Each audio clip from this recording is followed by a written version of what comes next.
Well, thank you all for being here. The N-Club Hall of Fame ceremony is always something that we walk away with and say we can't wait till next year. Well, here we are. And the N-Club Hall of Fame is the greatest honor that Northwestern bestows on its student athletes, its coaches, its staff. This is how we salute those who have inspired us, excited us, thrilled us, and made indelible memories. And this morning we celebrate 9 people who have made lasting impact here at Northwestern. And Haley Titano, former school record holder in the pole vault. Last year I could say record holder. It still hurts a little bit when you say former. But that doesn't make you a has-been. Kind of does. Oh. But that's okay. I wasn't going to say that. Haley is actually a person who has been very integral in taking the N-Club to a new level. Gil Gilson did a magnificent job. Of course, I'd be remiss if we didn't all give a round of applause to the Grand Demon himself, who can't be here this morning but is here in his heart. He's at home convalescing, Johnny Emmons. Love you, Coach Emmons. But Haley really took the helm of the N-Club, and then she was doing so much with it, she needed help. And so, Haley, I'm going to let you talk about all the great things you've got going on. First of all, I do want to say, if you have seats in the middle of your aisles, if you wouldn't mind scooching in, just because we do have a few people standing in the back. This is a good problem to have so many of you guys here today. But do want to give a shout out to Mike Jaworski, who's hiding behind the projector screen in the back, going to be helping us at the ceremony today. But he's really helped a lot with the N-Club since he came on just about a year ago, and really revamping that. We have over 300 members now of the N-Club, so if you're like me and you might not ever be in the Hall of Fame, you could still be a member of the N-Club and still be a part of everything that we do. So we hope that you guys will feel that way after today's ceremony and join all of you former athletes in the room and just help us continue to push our mission forward of advancing this university.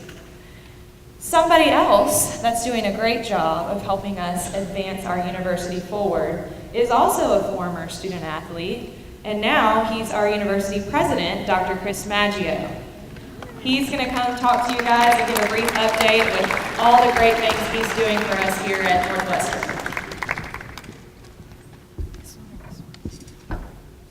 Good morning, everyone. It's great to see y'all out, and thank you so much for coming back. Homecoming's like Christmas for me, and this is when we get to see all of our former students and former student athletes, and it's a time for gathering, it's a time for celebration at our university, and we really appreciate it. I know that Doug did not, and Haley did not introduce me as a former school record holder. I'm disappointed. Was a former student athlete, but never that former school record holder. I never was confused about that. To our inductees, I want to say congratulations. Job well done. To our folks that are here supporting them, family members and former teammates, thank you so much. I know that means so much to them to have people here when they're being honored along by their side, because I think they'll be the first one to tell you they didn't get there alone. There was always that support for them. Folks, you'll be very proud of Northwestern State University and where we are right now as a university. 11,081 students, the first time we've broken 11,000 students at the university. A lot of support, a lot of life on the campus. Our students, you would be very proud of what they're doing, what they're accomplishing, not only in the classroom, but outside the classroom. But it's important that we continue to have the support of our alumni, the support of our community. Northwestern is a wonderful place. My 31st year at the university. I'm very proud to serve the university as president. I'm very proud to know so many of y'all. Thank you for coming back today. Forcum Demons.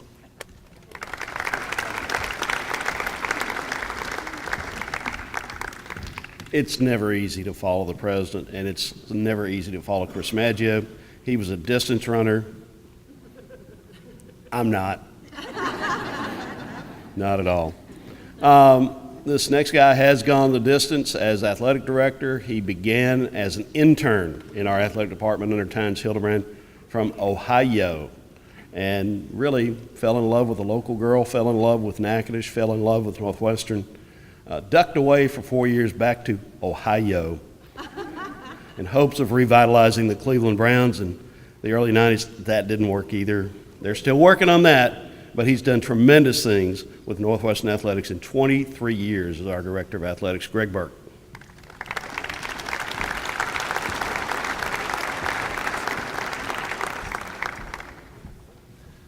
Thanks, Doug, and I want to as well welcome everybody back. Homecoming is without a doubt, if not the most exciting, it's one of the most exciting days. I think commencement ranks right up there as well, but one of the most exciting days you'll have on a campus. And I want to also congratulate those who are about to be inducted. Y'all have earned this honor.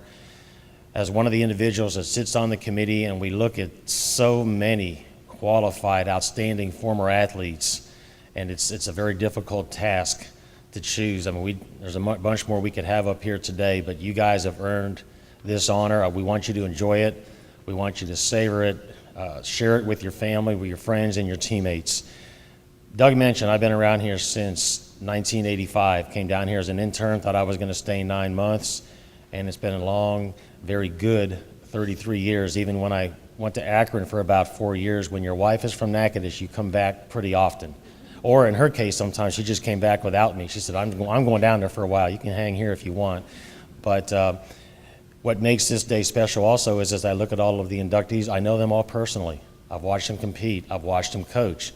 In Ed's case, I've watched him take care of athletes day in and day out. And that means a lot to me. Dr. Maggio mentioned the momentum this university has. And we feel the same way about what we're doing in athletics right now. I will tell you guys, we've had a lot of outstanding coaches through the years, but staff as well. But right now, the group that we have is so good for me every day to be blessed to work with day in and day out. And especially for those coaches and those staff, it's so good for our student athletes as well.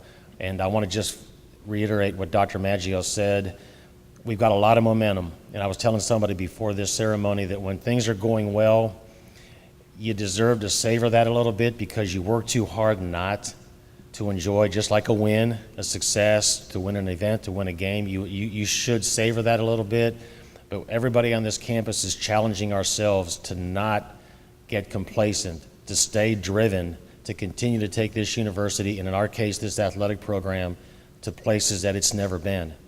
And it's just what Dr. Maggio said, many factors will influence that. One of those factors is y'all, former athletes. You come back for homecoming. There are teammates that aren't here. When you connect with them or you see them the next time, tell them about the good things you heard. Tell them about the good things you saw.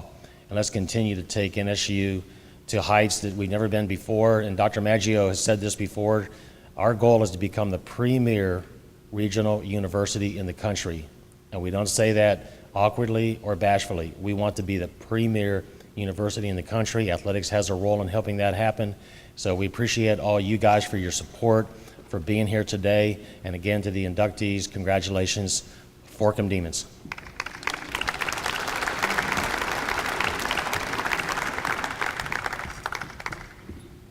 Before we start with the program, we do want to take a moment to recognize those who have been inducted previously. Would everybody who is in the N-Club Hall of Fame, and I'm looking at you, Leon Johnson, you, Steve Graff, and others, would y'all please stand up and let us recognize you.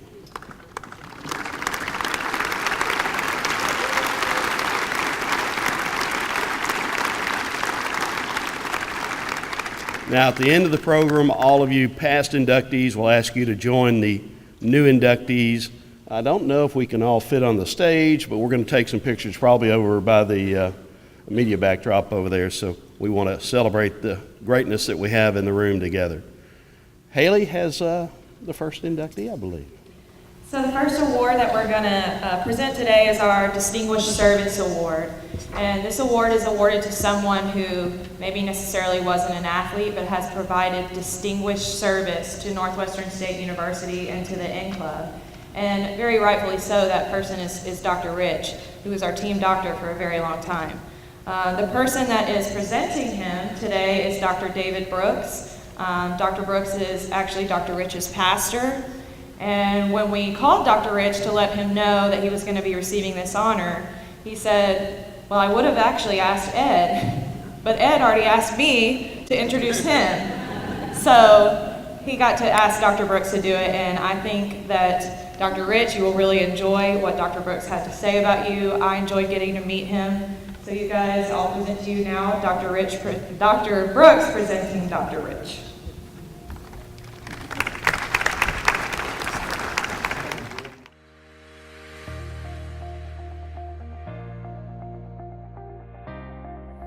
I've had the joy and the honor of knowing Dr. Chris Rich and his wife Vicki and children Jeffrey, Margaret, and Stacy for over 20 years. My first pathway of real connection with Dr. Rich occurred back in the 1980s. At that point, our church was sponsoring a banquet known as the Banquet of Champions. It was our desire to encourage Christian leadership on high school campuses.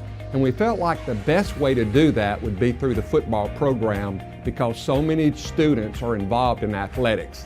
You have coaches, students, you have cheerleaders, you have cheerleader sponsors. So we began this banquet where we invited the 8 varsity football teams in this parish to come to Alexandria Convention Hall, and we had a banquet. We featured a keynote speaker in the banquet, Grant Tao from Baylor University, Bobby Bowden from Florida State, Bobby Hebert, quarterback at the New Orleans Saints, Dave Dravecki, a pitcher in the National Baseball League. But the highlight of the banquet came at the end when we recognized the outstanding Christian leader on each football team, and that person was selected by their team. As the banquet continued to grow, the cost of doing that banquet became very large. And it was uncertain how long our church could continue to offer the banquet on the level that we were. Dr. Chris Rich was a team doctor for many of the teams. He also was a leader at Louisiana Sports Medicine, and he understood the value of what our banquet was doing. When he heard that we might have to discontinue the banquet because of finances, he approached me to ask, could Louisiana Sports Medicine become a financial partner in making the banquet happen? Because of his vision and generosity, it was able to extend the shelf life of the Banquet of Champions. Since that time, I have had a front row seat to see Dr. Chris Rich, his vision, his commitment, his generosity, his leadership, and how he has impacted the community in which he lives. Wherever Dr. Rich goes, everyone becomes better. He has the ability to see what could be, and he has the creativity and the commitment and the leadership to make that happen. Congratulations, Dr. Chris Rich. You are worthy of this distinguished service induction because you yourself are a distinguished servant.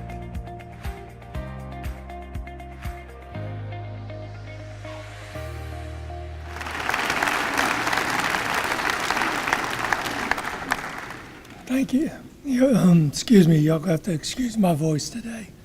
I'm deeply honored to receive this Achievement and Hall of Fame induction from Northwestern State University.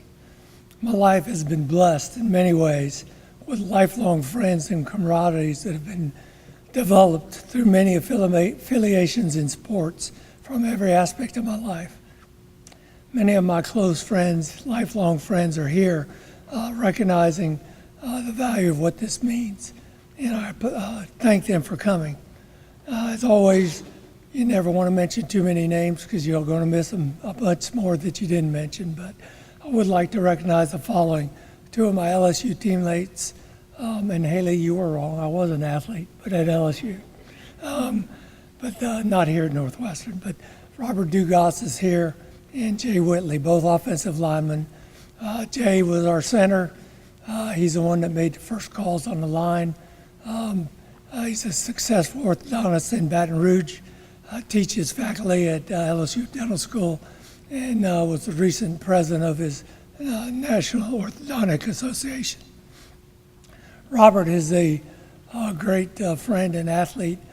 He was a Jake Award winner in SEC, which goes to the top lineman in the Southeastern Conference, repeat All-American, and now serves as a team physician in Lincoln, Nebraska for the Cornhuskers. My family, I can't ever thank enough. They're very tolerant. And the way I look at it is that they were willing to sacrifice their time with me to allow me to do what the duties require to be the team physician here. I've always joked with Vicki and her friends that we've been married since birth. It's just kind of a standing joke. Somebody says, how long you been married? I said, 62 years. I said, that's just what it is. But it's true because I put myself and life path in God's hands many years ago, and He had our paths crossed, and I recognize Vicki as my life angel. So I dedicate this award to all the student and graduate athletic trainers that have come through our program. I never seek or look for a lot of recognition, although it's always a great thing to be appreciated. But in Matthew 6:1, He makes the statement that be careful not to practice your righteousness in front of others to be seen by them. And that's the way I try and live with it. So Northwestern State University and those that allowed me to pursue my dream as a collegiate team physician, doing a college to a high school, any level of college, is a significant difference in significant time commitment because of the caliber of athletes you're dealing with. You know, I have to thank Tynes Hildebrand, who gave me my first opportunity. Greg Burke, who was with me most of the way, challenged each other, sometimes not so friendly, but we always came to resolution on lots of things to make our sports medicine program better. Ed Evans, my mentor, peer, and friends. We shared the standard that we were the primary advocate and protector of the well-being of our student athletes. In 1992, a group of team physicians and trainers set up a charter organization called Louisiana Sports Medicine Foundation. That initial meeting was in New Orleans during the high school playoffs, and the Saints and their team physician, Charles Brown, sponsored it, and Charles gave a lecture that he titled 5 Rules for a Team Physician. So I'm going to run through those real quick. Number 1, be available. That's the hallmark of a dedicated, unselfish collegiate team physician. Your time and other commitments are no longer your priority. So we set up clinics in the training room. First week we were doing this because I didn't want the athletes having to travel back and forth to wherever they needed to go. We developed game coverage for orthopedic surgeons, which was hit and miss at that time. And there's other things that nobody ever recognizes that it entails. Thursday night, one evening before a big game, I get a call from Ed that at the end of practice, one of our favorite coaches, who's a Hall of Fame member, made a decision to have live practice extra point drills. You know, and they're in helmets and shorts. And so, of course, my good big buddy Marcus Spears gets his knee hurt, injured medial ligament. And so I get the call, and while I'm taking this call at home, I look up, Vicky's watching me, and she smiled and whispered, just go. All right, I was going anyway, but she gave me permission. So I drove up here at 6 o'clock that evening, looked at Marcus, and evaluated me at a medium injury, and didn't end up playing that game. But the big thing was I left a dinner party of 12 at my house. And that's what you do. There's no change. You have to do that.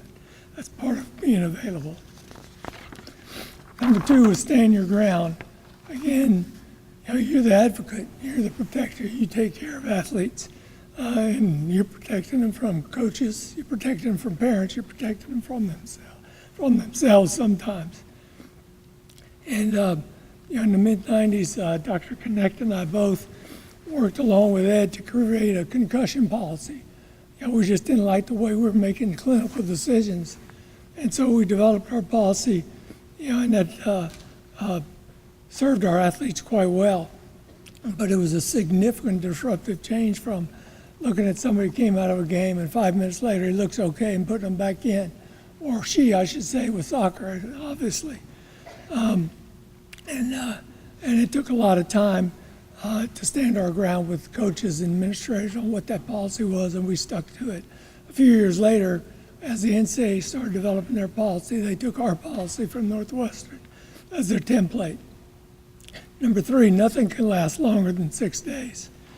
You know, we created a closed healthcare network, basically, put clinical providers that fit the role that we wanted, cherry-picked the best people that we wanted to take care of our athletes, but that also shut the door on others. So again, we're creating a little fervor with that, but what we knew is we had people in our network that take care of 95% plus of our athletes. And it was a phone call. There was no hassle. There was no send them to the office. There was nothing else. We made the call and they got seen. There were conditions that we didn't have a provider for. We were able to always make that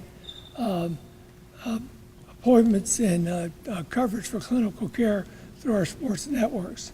Dr. Brunet, who's here, one of my partners, made mention to me that sports medicine has moved from the good network, the good old boy network of sports medicine physicians to a corporate network. That means change.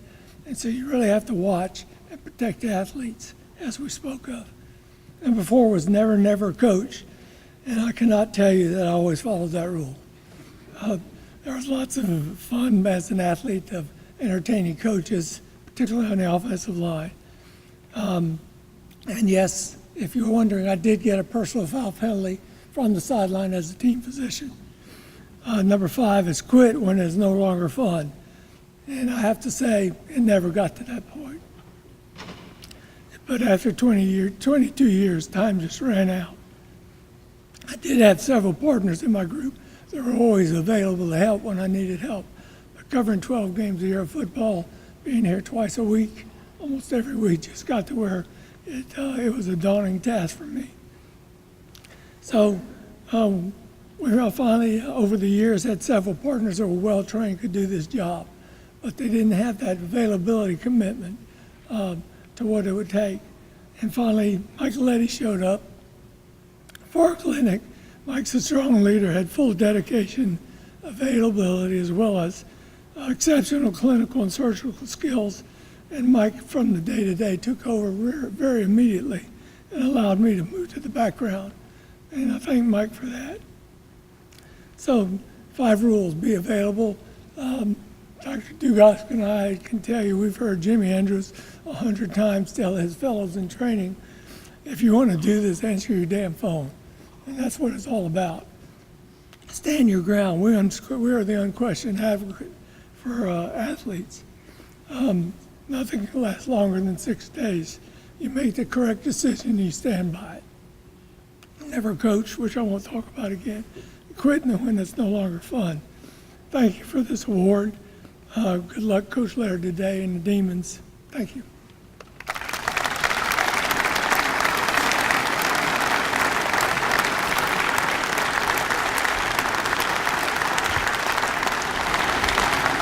Well, Dr. Rich, I didn't mean to say you weren't an athlete.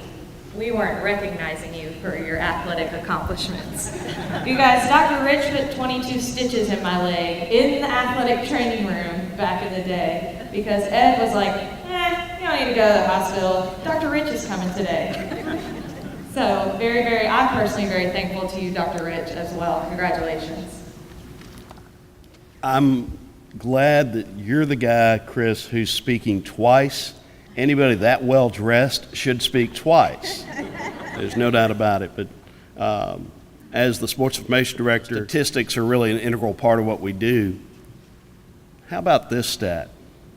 Of all the student athletes that Chris Rich operated on, 99% returned to competition. That's skill.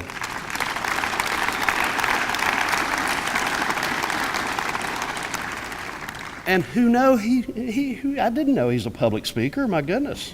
We're going to have her in the lecture series now. So we turn our attention now from one very distinguished person to another, and I know, Haley, you have a thought or two you'd like to share before we get on this front. I'm going to let you do this introduction, but I just have to take this opportunity to let y'all know. I know Mr. Pearson's here with his grandchildren today who call him Poppy, but I call him Piercy Pants.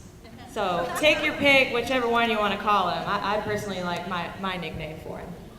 I don't know, I see him in the hallway with the kids. Poppy works a little bit better, but hey, that's okay.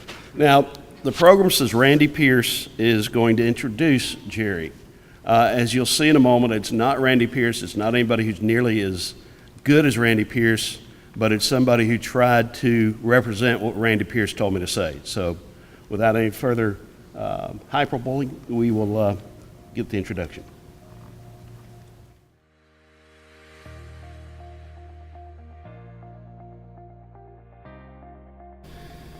Congratulations to my friend and mentor, Jerry Pierce, for winning the NSU Endurance Award. That's what this thing is called, right? I mean, Jerry has been here about as long as the columns have been.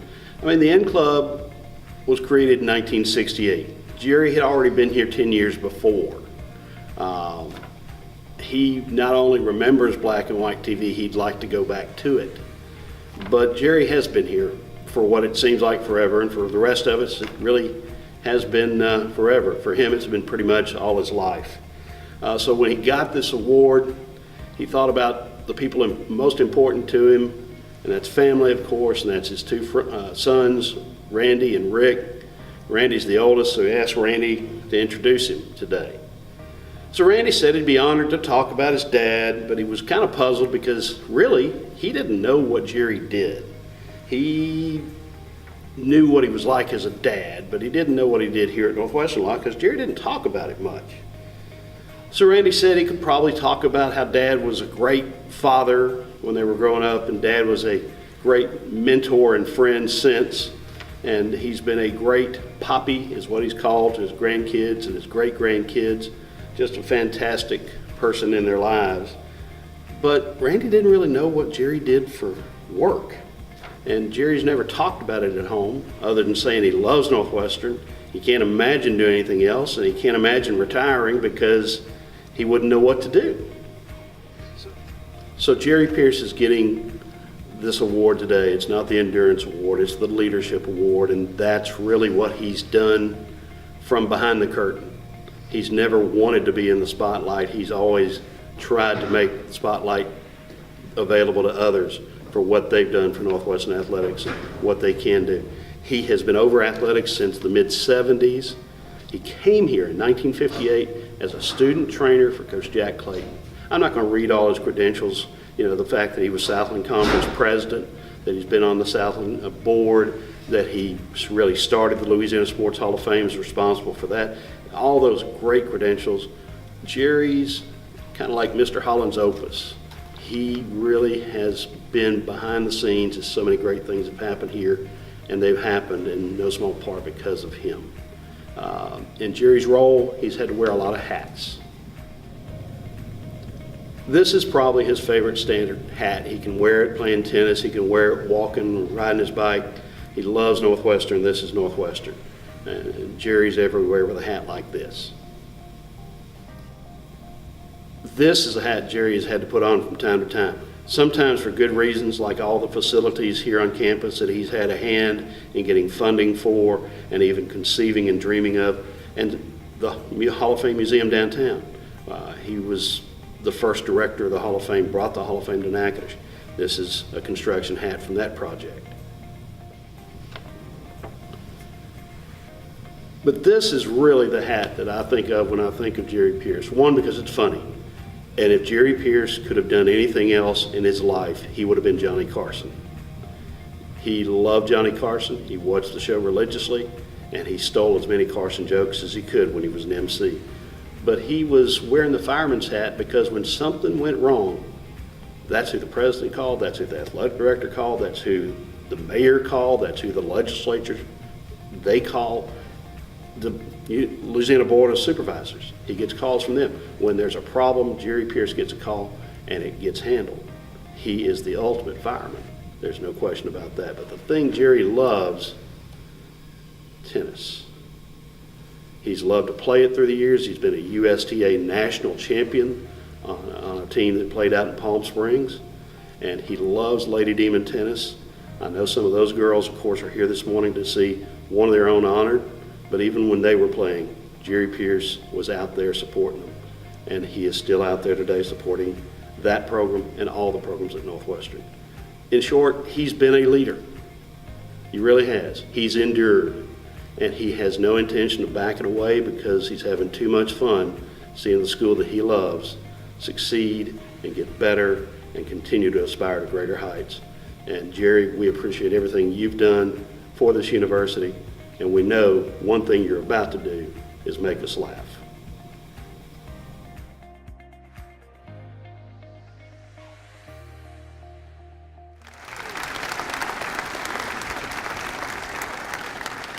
Ladies and gentlemen, Jerry Pierce.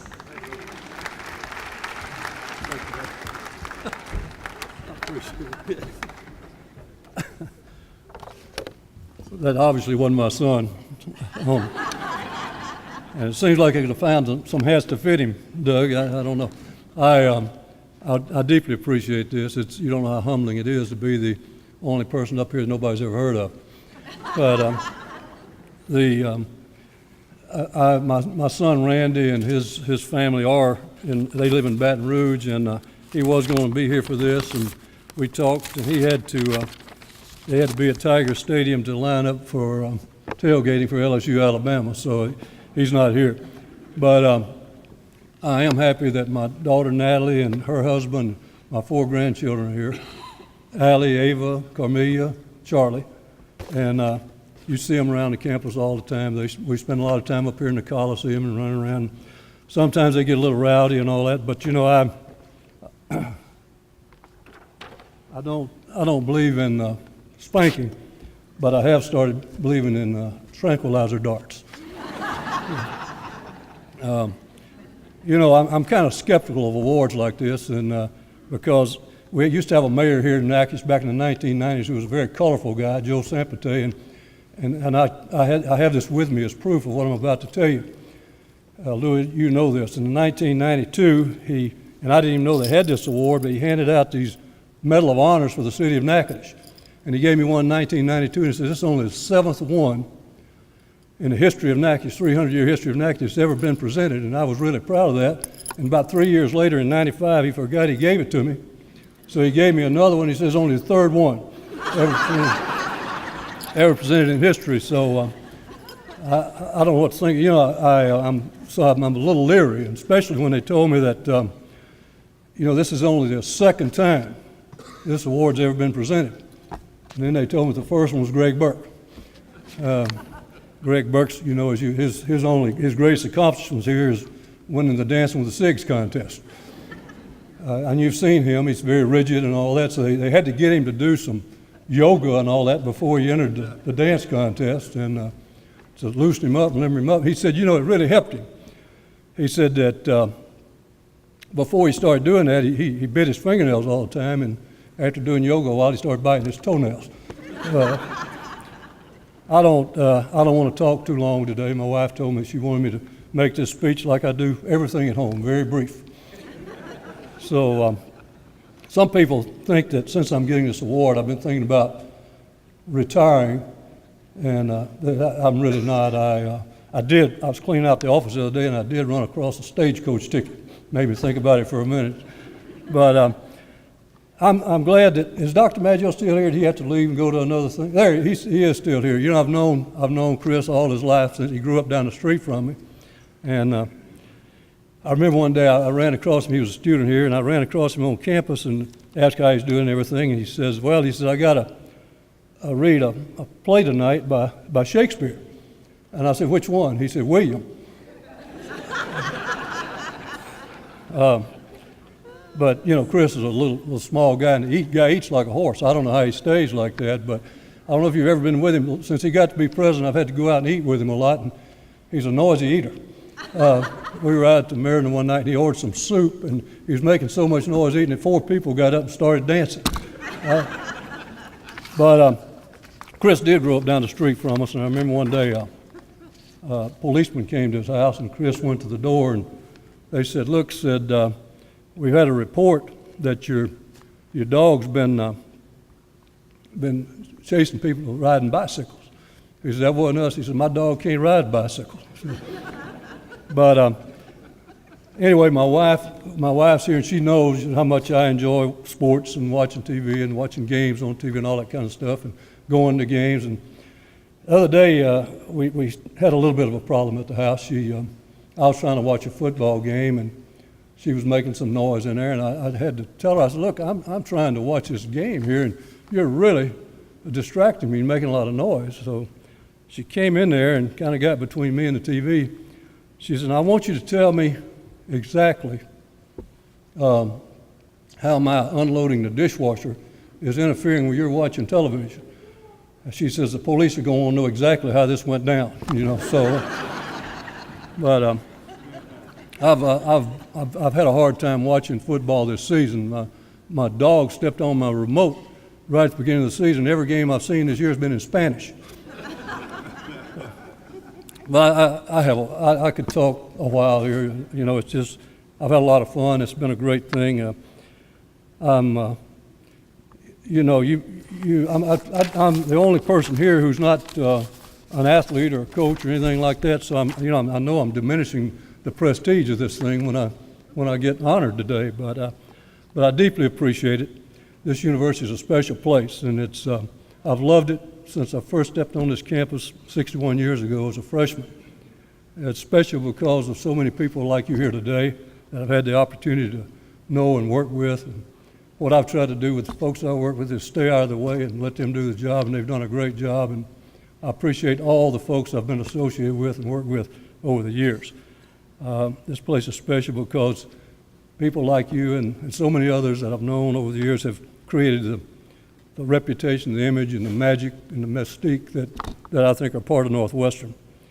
So it's been 53 years that I've been here, and I've enjoyed it. I've spent my whole life here, and I had it do over. I'd do it all again. Thank you.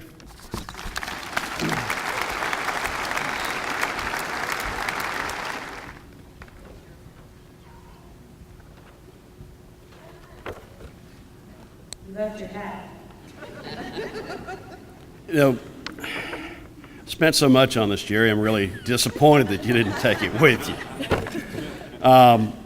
Before we go forward, I do want to acknowledge somebody in the audience who is here for several inductees, but Jerry hired him and he's come back from Austin, Texas. When you do what we do, it's like training. There's not an off season, but Tom Wancho poured his heart and soul into this university for several years. He's in from Austin today. Thank you, Tom, for being here. And if you want to see a great Jerry Pierce impression after this, see Tom. He's got Pierce down to a T. All right, we turn to the athletes, the coaches, and the trainers who have made us so happy through the years. We've inducted some Lady Demon tennis players before, and in fact, they're all here today. But the first great Lady Demon tennis player gets inducted today. The reason she hasn't been inducted earlier in some cases has been because she travels a little bit. Last year we tried to induct her. She was in China. She came in here from Dubai. She lives in Germany, but she's always left a piece of her heart here in Natchitoches. And we are thrilled to have Barbara Tuns here today to be honored and to have one of our Hall of Fame members to introduce her, Shane Fitzwilliam Duke.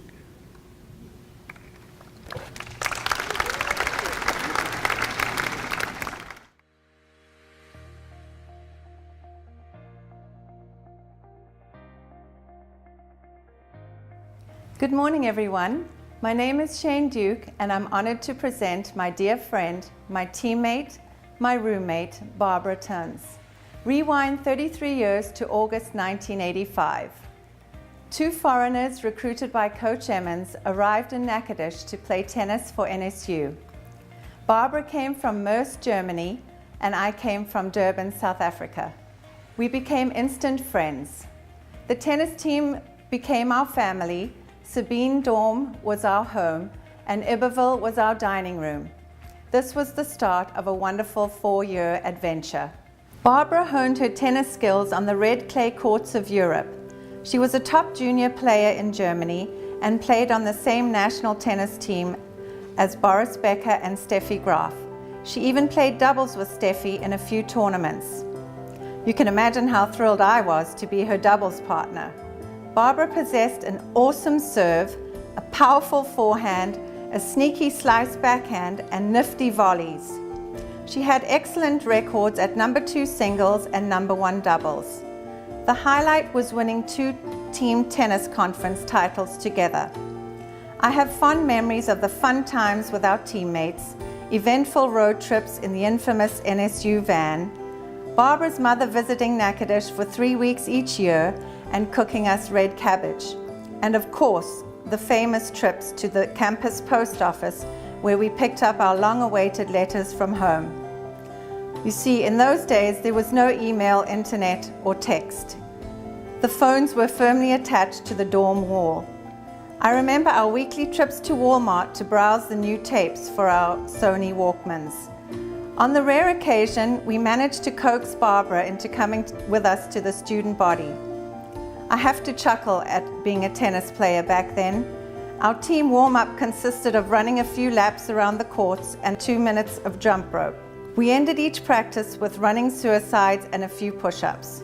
There was definitely no stretching in the regimen. Barbara excelled in the classroom as well. She graduated in May '89 with a degree in business with a major in marketing. She returned to Europe to continue her education in Belgium, where she obtained her MBA, followed by her PhD doctorate in pricing strategy from the London School of Economics. Barbara has had an outstanding marketing career, which has seen her travel the globe and advance to the highest levels of management. She is now the Chief Marketing Officer for Gantrex, which has its global headquarters in Brussels. Barbara has lived in Brussels, Belgium for many years and incredibly speaks 5 languages.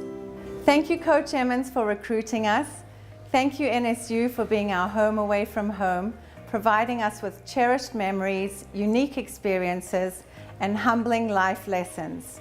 The best gift of all is the beautiful lifetime friendships we forged.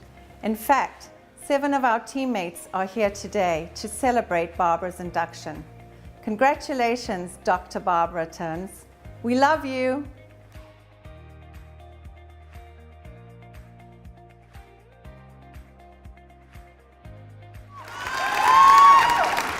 Ladies and gentlemen, Barbara Turns. Wow, thank you, Shano. Thanks a lot for the introduction, all the thought and consideration that went into it. Really appreciate it. You actually said it all in that speech. I don't have to say anything more. You summarized it. But first of all, congratulations to all the other inductees. It's really an honor to be in the same group with you guys. I had a very long trip over here, you said it, Doug. Actually gave me a lot of time to think back about the first time I made it over here. I still remember landing in Shreveport. I had been awake for like 30 hours or something. I arrived here with my high school level of English, was picked up by Coach Emmons and Tori Plunkett. I didn't understand half of what they said to me. I thought I never would. Luckily, I did later on. Spent the first night at Coach's house and vividly remember the 2 dogs with the painted toenails. I came from Europe. That was very special to me at that time. It was just great. Well, looking back now, I have to say a very big thank you to Coach Emmons for bringing me over, for making sure I got a scholarship here, and most of all, really for building this great team. I mean, tennis itself isn't really a team sport. It's more an individual player sport. But I mean, he put together a team that performed very well. I think we were really successful. But even more important, a team that was a great fit from a human point of view. For all of us, our time together really grew into a lifelong friendship, which is just amazing. Huh? Well, from a professional point of view, like you said, yes, I now have to manage very diverse teams of many nationalities. And looking back now, I actually think I learned a lot to equip me for that really here at NSU. I got a very good degree, and most of all, as a member of the tennis team, I learned a lot about team dynamics. Also thanks to you, Alex, bringing a bit of discipline to us, which was, it's also something I learned and I apply today. But, you know, if I think back, we had such an international team. We had South Africans, of course, US Americans, the Brits. We had Brazilians, Colombians, Let's not forget the Yugoslavian who joined us for 2 years. I hope I'm not forgetting any nationality, but for me that was just an eye-opening experience, really. And I think it kind of sparked me to go into an international career, because I keep enjoying working in an international team and with international people. It's really been a great experience. Well, it's great to receive the recognition today, but for me, what's even more important is really, it got me back to Natchitoches after 29 years. It's been a long time, way too long. And a huge thank you to the guys down here, that you really made it happen. You came over for this. You all worked your miracles to make it work. We all came from different parts of the world. We're fully busy, but we made it work, which is just totally overwhelming. Angie, I haven't seen you for 30 years. I can't believe this, you're here. This is really, it's just so great, really. Looking forward to a lot of catching up today. I think we had a great start yesterday already, no complaints. Actually, also looking forward to the football game tonight. Believe it or not, it's the first time for me, well, in 29 years, I'm going inside a football stadium. I know it sounds strange, but in Europe, you know, we watch soccer. Football isn't really the big thing, so I'm ready for the game tonight. Thanks a lot again. It's so great to be back, and I won't wait another 29 years for the next time. Thank you.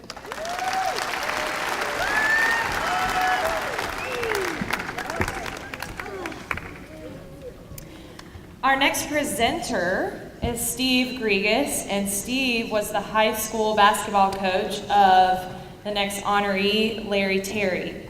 Steve, are you here? He's in the back of the room. Hello, Steve. Let's go ahead and roll the video.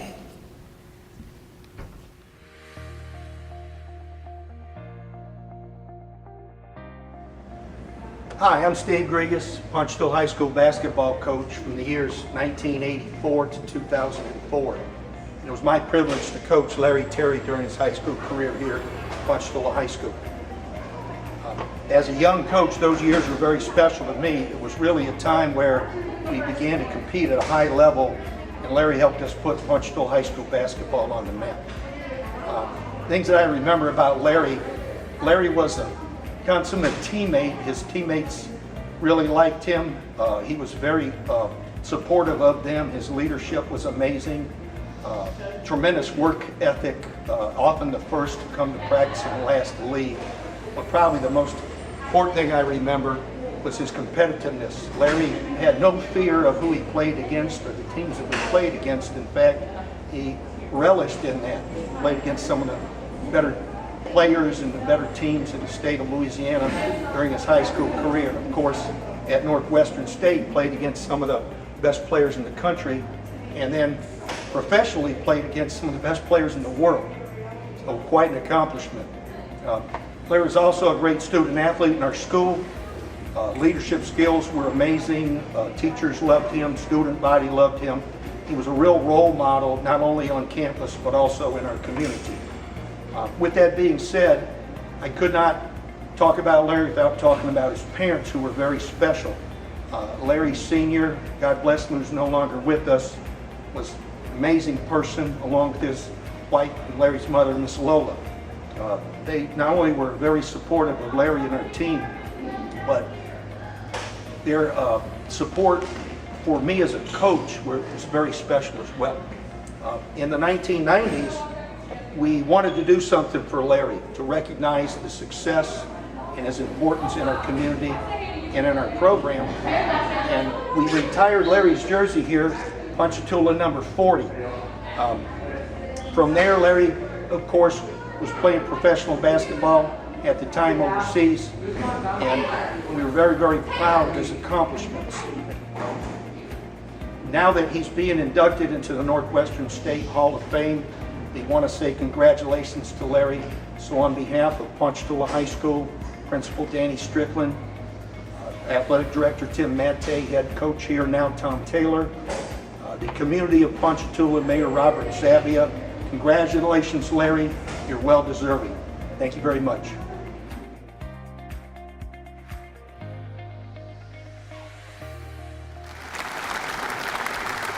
The man with two first names, And a whole lot of game, Larry Terry.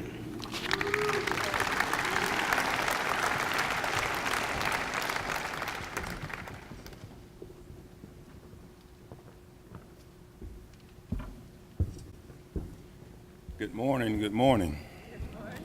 Y'all have to excuse me, I'm starting to get chills because this is my place of business right here. This is where I went to work at. Besides the classroom, this was the place. I want to say congratulations to all the N Club inductees. I want to say thank you for honoring me today to be recognized as one of the greatest student athletes to ever wear an NSU jersey. I want to say thank you to my coach, my high school coach, who taught me a lot about life and basketball. They're closely related. As far as you have ups and you have downs in the basketball game, you also have ups and downs in life. But when you're down, how will you respond? That shows your character in this life. It also teaches you to trust,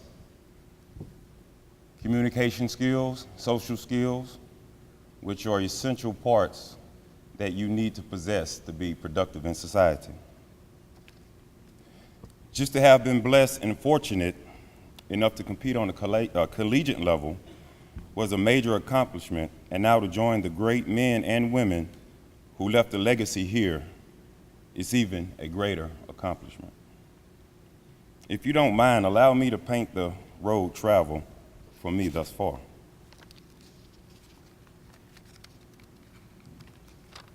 Just to make it quick.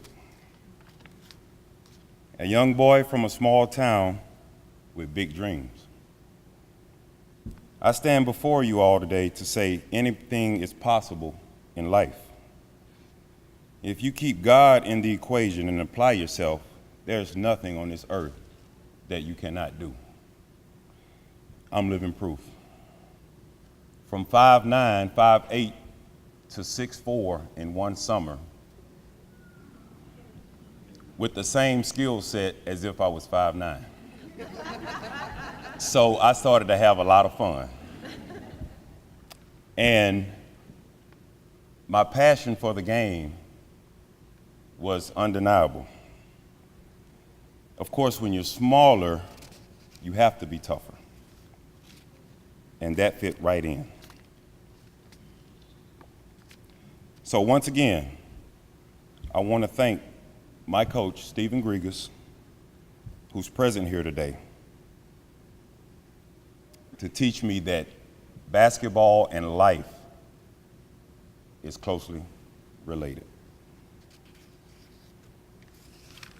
Now, I would like to thank my family, my mother, my daughter, my cousins, my friends, my sister, my family for all the support through the years. I would like to thank my fraternity brothers, because all we know is achieve. By any means, achieve. And with that being said, I've achieved a lot. Because of a round ball, I was able to see parts of the world that I can only imagine or read about in books in high school. Basically, all 50 states, parts of the world, Miss Barbara including Germany. Je parle français, mais allemand, comme ci, comme ça. But to see diversity at its best firsthand was a blessing to me. I want to thank all of the N Club members and the panel for selecting me amongst thousands of student athletes that have came before and after me. It's truly a blessing. I know you heard my coach talk about my father not being here. That was a big deal because he instilled so much in me so many times to relax and guide me in the right way. So, I would like to thank all the coaches along the way. Dan Bell, my coach, Art Monk, who was my AAU coach. He's not here today. They all played a pivotal part in my life. I would like to thank my mother, especially for being a supportive role in my years. I would like to thank God, especially for blessing me with the talent and the level head to go as far as I did in this life. And as I'm looking around, it's just good to see familiar faces that I hadn't seen in years. I mean, Dougie,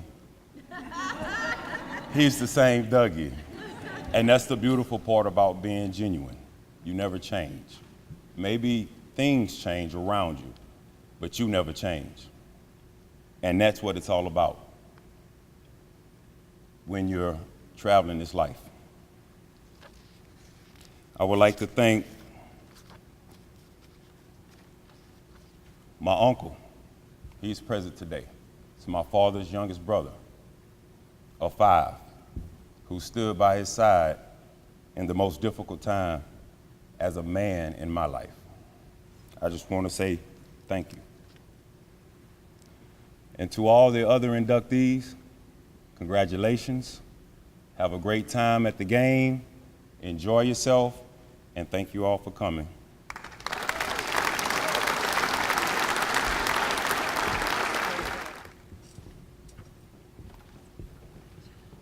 Adjust the angle of the mic. Okay, 6'4". I can relate to that 5, whatever you said, but the 6'4", no. We're here in Prather, so I would be remiss not to look up and find somewhere. Here is the banner down that way. There it is, 91-92, NCAA scoring champions. Larry Terry put more than a few points of that up that year right here and all around the South. Larry, congratulations today, and well-deserved. And I know Coach Simmons is over here with a recruit. He would like you to kind of provide some advice and guidance while you're here. Okay, the next inductee has the privilege of being introduced by somebody who's already been honored. So first, I'm very interested to see if Dr. Rich is going to have the same jacket on in the video that he had here today. He's probably got many more of those.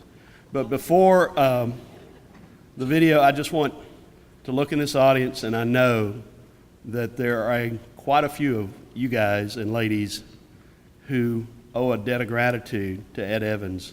If you were treated as a student athlete or a coach by Ed Evans, would you please stand?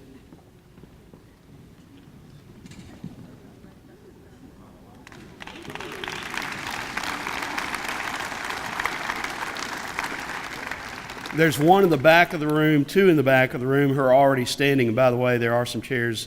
If you hadn't noticed, our crew got in some extra chairs. But there's a couple in the back of the room who I know have great appreciation, because not only were they student athletes and treated by Ed, but then they became assistant coaches and had athletes treated by Ed and cared for. That's the operative phrase, cared for. So Coach Mike Heimerman, tremendous track and field coach for Northwestern now, he's here. And our football coach, Brad Laird, he's here. Thank you guys for being here to honor all these inductees, and I know you have a special feeling for Ed Evans. So at this point in time, we'll hear from the very eloquent Dr. Chris Rich.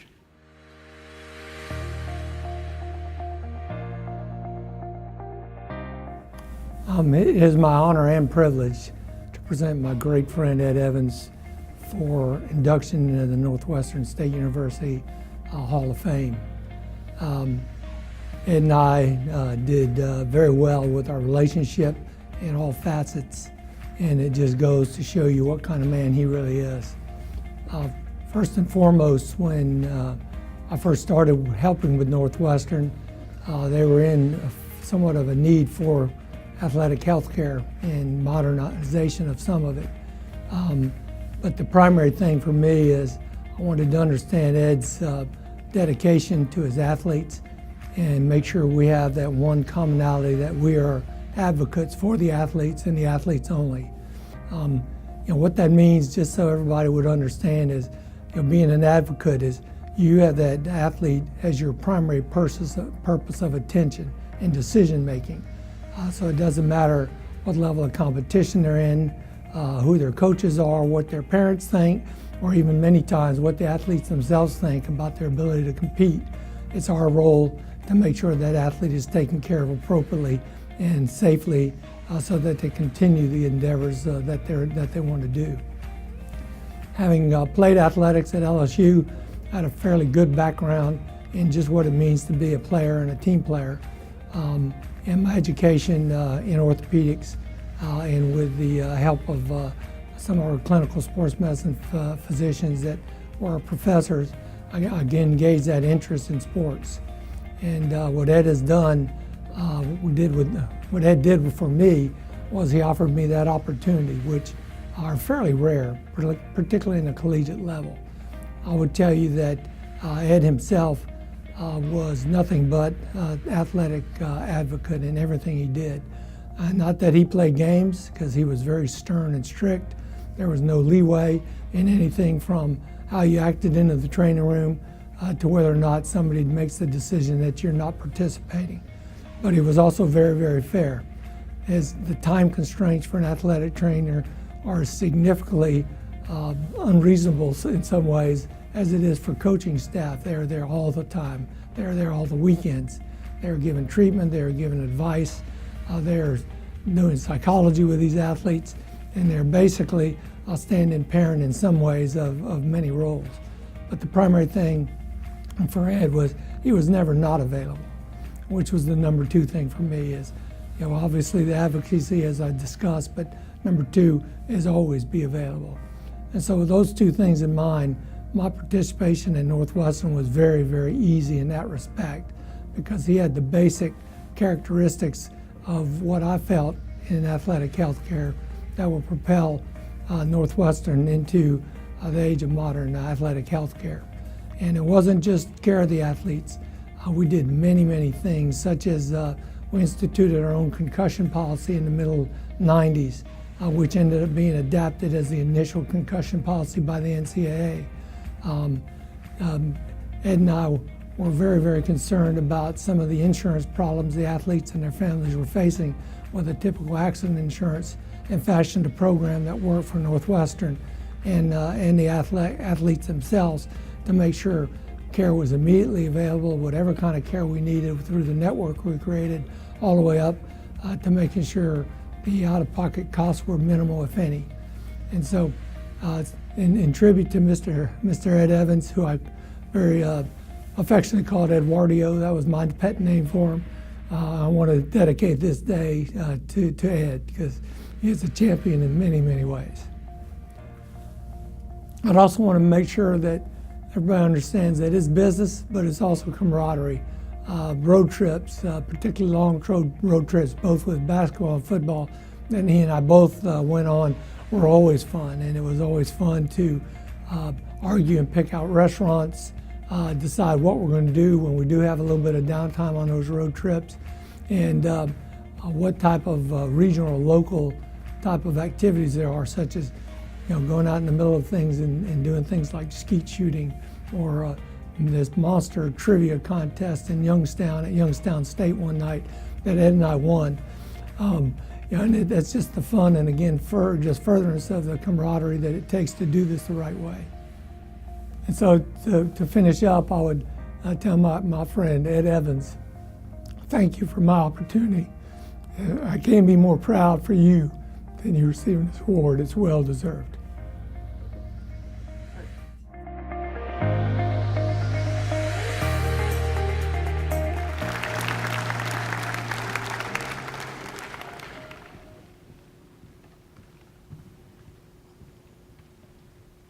Ladies and gentlemen, Ed Evans.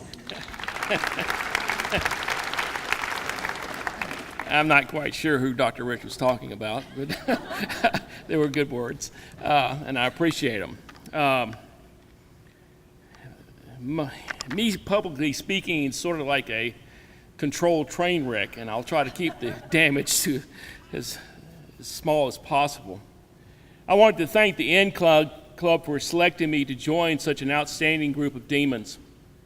I'm very proud and honored to be able to stand here and accept this induction. The class of 2018 is a tremendous one, and I'm very proud to be associated with them. I learned a long time ago to count your blessings. I was blessed to have a professor at Georgia Southern that got his PhD here and suggested I come here for my master's. I was even more blessed when I got here and Mr. Eugene Christmas said, "Sure, come help me out." And spent 3 years with him as my mentor. I also learned along the way that it was not always what you knew or what you did that mattered as much as who you surrounded yourself with.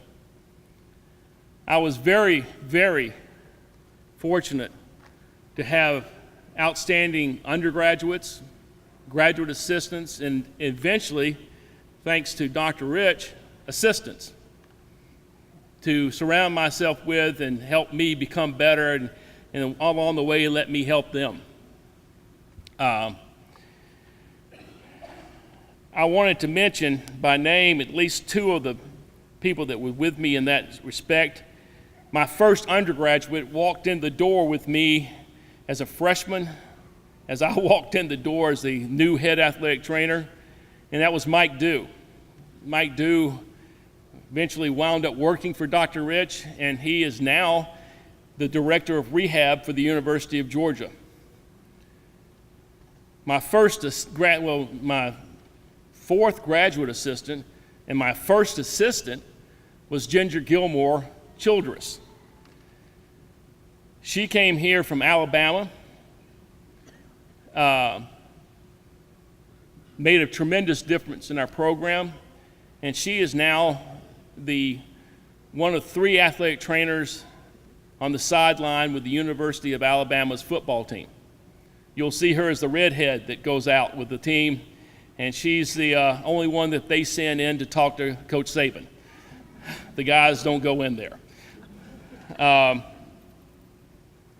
also was able to find the most outstanding physicians and surgeons in the state to take care of and repair our demon athletes.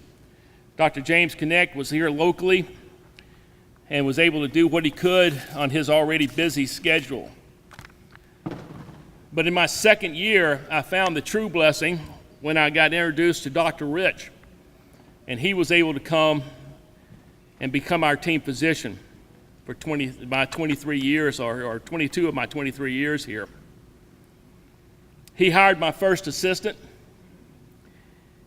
He gave me 24/7 access to him. He made visits to the athletic training room on a weekly basis. That was an hour drive for him, up and back. He attended every football game he could, but if he didn't, he sent some of the more able surgeons that he had as partners, such as Stan Foster, Dr. Stan Foster, Dr. Phil Priscilla, Dr. Eric Bruce, and Dr. Mike Letty. I could not ask for a better group. I was also blessed to have the athletes, the best athletes anyone could ask to be with. I'm proud to call myself a demon because of the young women and men who I have worked with and those that became before and after me. Finally, I want to thank the most important blessing I have. My wife, Chris, who is not here because she's in Dallas picking up my oldest son and his 2 children that hopefully will be here by halftime. And my 3 sons, John and David, who flew in last night to surprise me, and Tim, who is in D.C., Washington, D.C. They allowed me to leave and go do my job. It wasn't easy for them, and it definitely wasn't easy for me. I missed a lot of my sons growing up, And Chris did so much without me being there.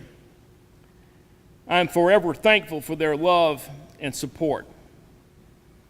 Again, I want to thank the N Club for the tremendous honor you've given me here today, and for those from my church and my former students that were able to make it, for being here.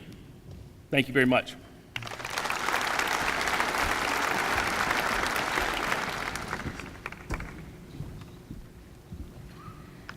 I spent a lot of time in the training room, so very happy that we got to honor you today, Ed. Our next inductee is Coach Ricky McAllister, and the person that's presenting him in the video is Glenn Moore, and Glenn was a former football player here, married a track star, Janice, and was a graduate assistant coach with Coach McAllister, and Glenn is actually now the head softball coach at Baylor. I'm from Hewitt, Texas. They're in Lorena, which if you don't know is about 10 miles down the road from each other, so feel a big circle and a kindred spirit with you guys, and I'm happy to share this video with you guys from Glenn presenting Ricky McAllister.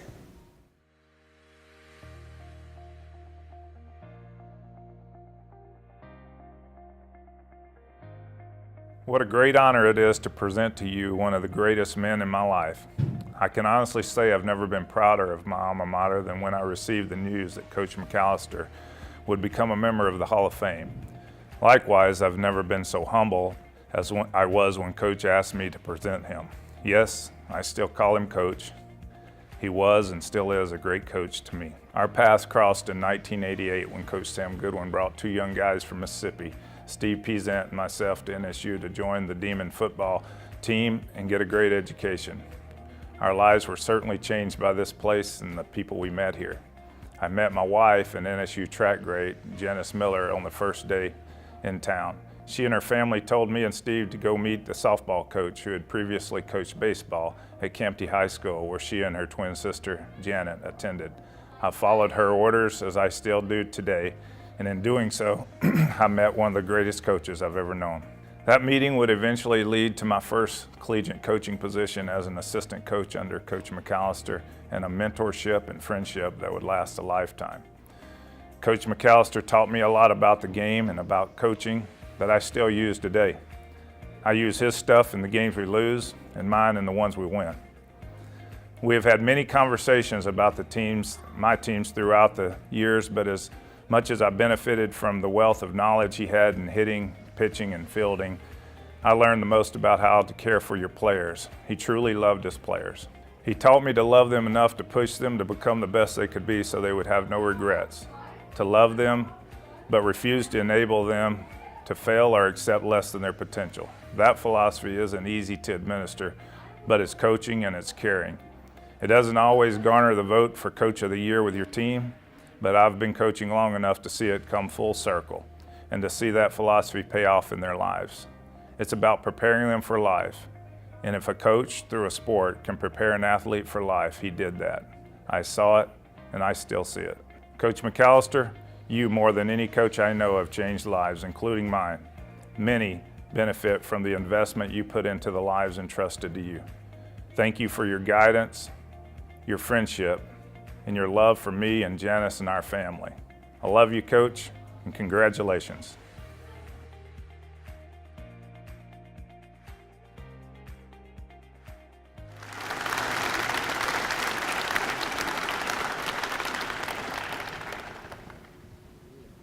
Ladies and gentlemen, Coach Ricky McAllister.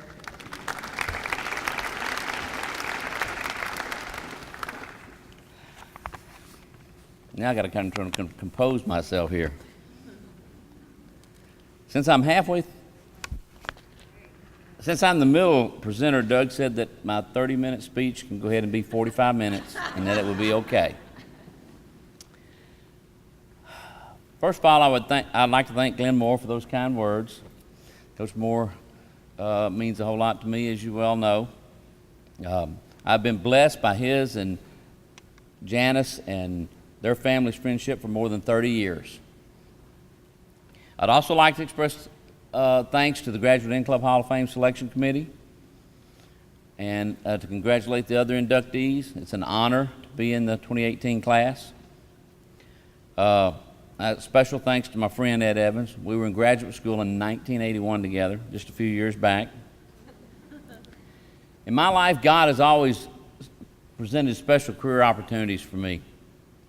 Coaching Lady Demon volleyball and softball was an honor and a privilege. The success of these programs from 1987 to 94 was defined by the hard work of the administration here, the athletic and academic support staffs, the fans, especially the players and the players' families, and my family. And I share this induction into the Hall of Fame with all of them. I'd also like to thank Dr. Chris, Coach, President Maggio, Athletic Director Greg Burke, Assistant Athletic Director Dr. Haley Titano, Mr. Jerry Pierce, my former athletic director, who I've seen arrive, I'm glad to see you here, Coach, Tynes Hildebrand and his wife, Miss Julia, and former Lady Demon basketball coach, James Smith. Also, thank you to Sports Information Doug Ireland, who has always and still does promote NSU athletics very good. He also mentioned Tom Wancho. Tom came over.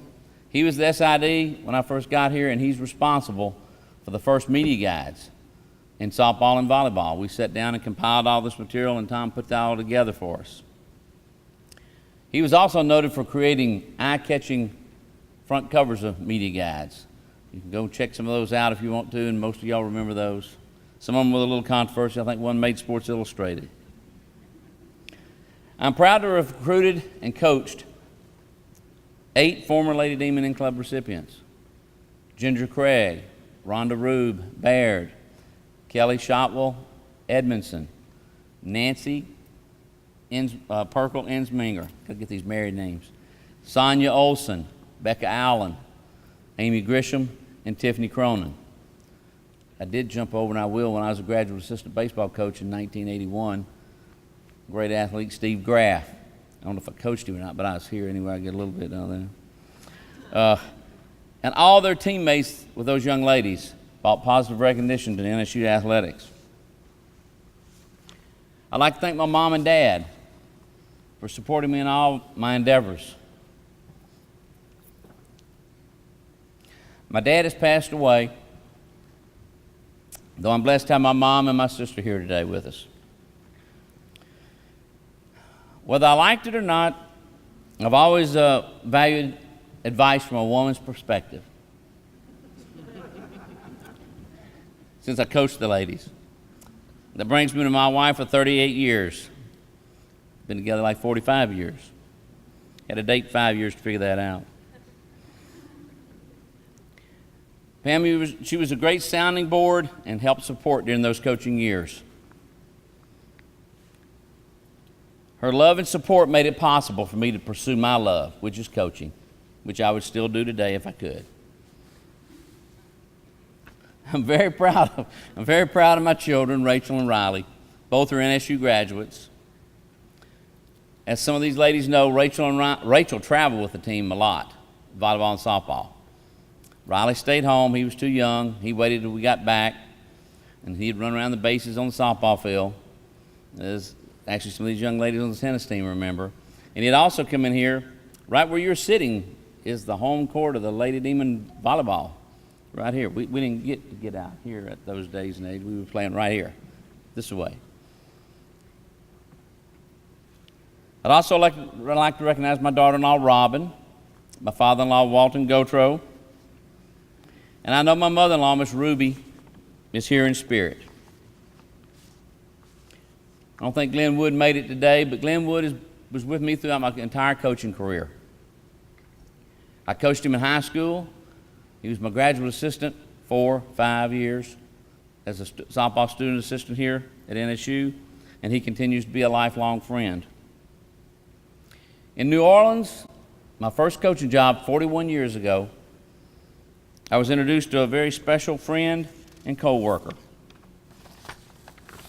Laurie Walser. Laurie and her daughter, Derry, are very special, and they are godmothers to our children. I appreciate that Laurie and her family are here today. I appreciate all my friends and family that came, and if you haven't figured it out yet, this award to me is about all my friends. That makes it very special for me, this award. Looking back on my Lady Demon, a little bit of coaching, I'm very proud of the 1991 first Southland Conference Softball Championship. A lot of hard work.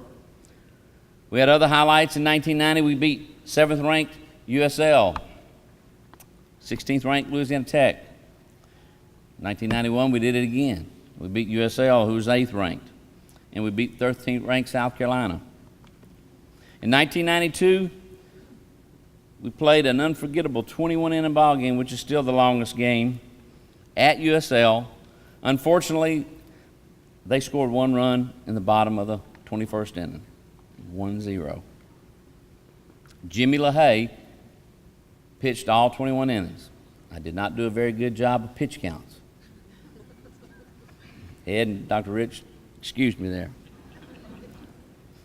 Also in Lady Demon Volleyball, we achieved 94 wins during my tenure here. I was always very proud of the determination and the perseverance that the young ladies gave each and every ball game. Volleyball is a very, very intense sport. My goal as a coach, as Glenn referred to, has always been to give every player an opportunity to succeed on and off the field. My most gratifying moments in coaching were not wins. Rhonda and others here, believe it or not, even though they thought I would have a heart attack or a stroke when we didn't win. But actually, the most exciting thing that I liked seeing, and the thing that made me excited, was when I seen the players' excitement when they accomplished their goals that they worked so hard for. That base hit, that spike, the excitement, when they did that deep down inside of me, the Southland Conference Championship, watching their faces is what it was all about. Still is. In closing, almost 30 minutes. They said I couldn't do this in less than 35. For me, the Graduate End Club Hall of Fame is a celebration of simple truths that I learned during my tenure here at NSU. Success and happiness is possible when you love the game you've chosen. Success and happiness is possible when you help players and coworkers achieve their potential. And when you're given the opportunity to celebrate these relationships that you appreciate and value, to me, this is true success and joy. And I thank y'all very much. Go Lady Demons and go Demons. Thank y'all very much.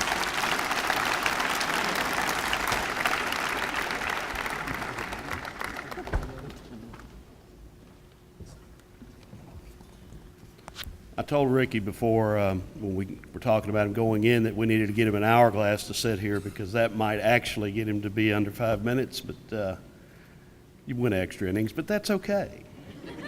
It wasn't 21. That's fine. There are 2 very special Lady Demon softball players here who are both in the End Club Hall of Fame. When you have your jersey number retired, that's a pretty big deal. Would Ginger Craig and Rhonda Rue Baird stand up, please?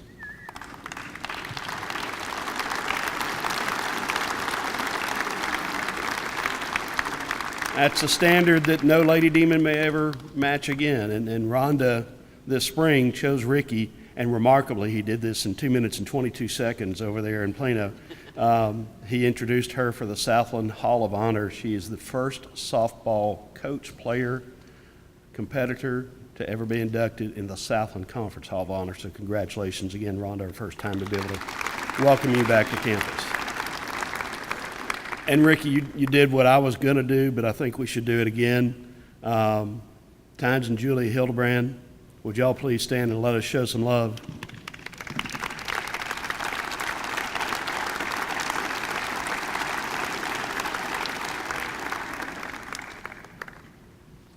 There's no video that's going to do this next guy justice. Now, David Jones is going to say a great deal about his friend and teammate, But anybody that watched Jermaine play in 1997 and 98, when it all came together, and particularly that 98 season, that was something special that I hope we'll see again.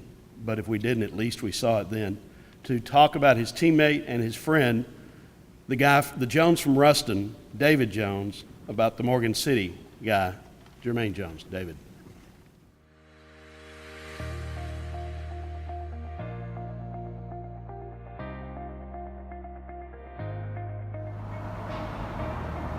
We quickly decide what a person's abilities and capabilities are by what society deems as special. But one thing we don't take into account is a person's God-given gifts. When I first saw Jermaine Jones, I was guilty of this thinking how small this kid was. What I didn't take into account was how much heart and determination was packed in that small body. He seemed to never let a person's perception of him get him down. He always greeted you with a smile. But when it was time to compete, he was one of the most fierce competitors I've ever known. When the team needed a big play, he was a man of the moment. Whether it was a kick return, punt return, interception, or a big pass breakup. Jermaine started the 98 season by returning an interception 95 yards for a touchdown against the Southern Jaguars on the fourth play of the game. That 95-yard interception was the second longest in school history and equal the third longest in conference history. JJ ended the regular season by intercepting the pass with 3:40 to go versus the Stephen F. Austin Lumberjacks to preserve a win 28-21. That win secured the Southland Conference title for the Demons and also kept Chief Cato in Natchez. JJ was named Southland Conference Player of the Week 4 different times. Versus Southern, he had a 95-yard interception for a TD, 6 tackles, and 2 pass breakup. Versus McNeese State, 2 interceptions, 3 pass breakup, 6 tackles. Versus Sam Houston State, a 66-yard punt return for a touchdown, which was his second punt return for a touchdown in so many weeks. Versus Southwest Louisiana, a 75-yard interception for a touchdown, 8 tackles, 1 sack, and 2 pass breakup. JJ was also Defensive National Player of the Year runner-up for the Buck Buchanan Award that year. And he was also National Player of the Week for his performance versus Southern and McNeese. Speaking of man of the moment, JJ was also a man that loved chicken. I believe he actually joined FCA just to get the free chicken on Tuesday nights. No matter how bright his star shined, he always stayed humble, willing to do whatever the coaches asked him. Whether it was playing running back, wide receiver, defensive back, JJ was the ultimate team player. I'm here to introduce my friend, Jermaine Jones, better known as JJ. The man is a competitor, a friend, a man of faith. Please help me welcome Jermaine Jones.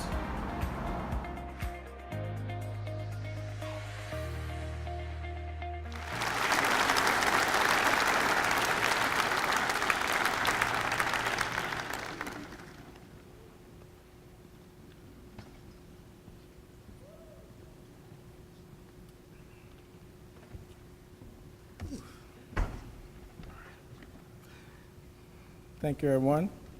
Thank you, Stephen A. David Jones. I'm sorry.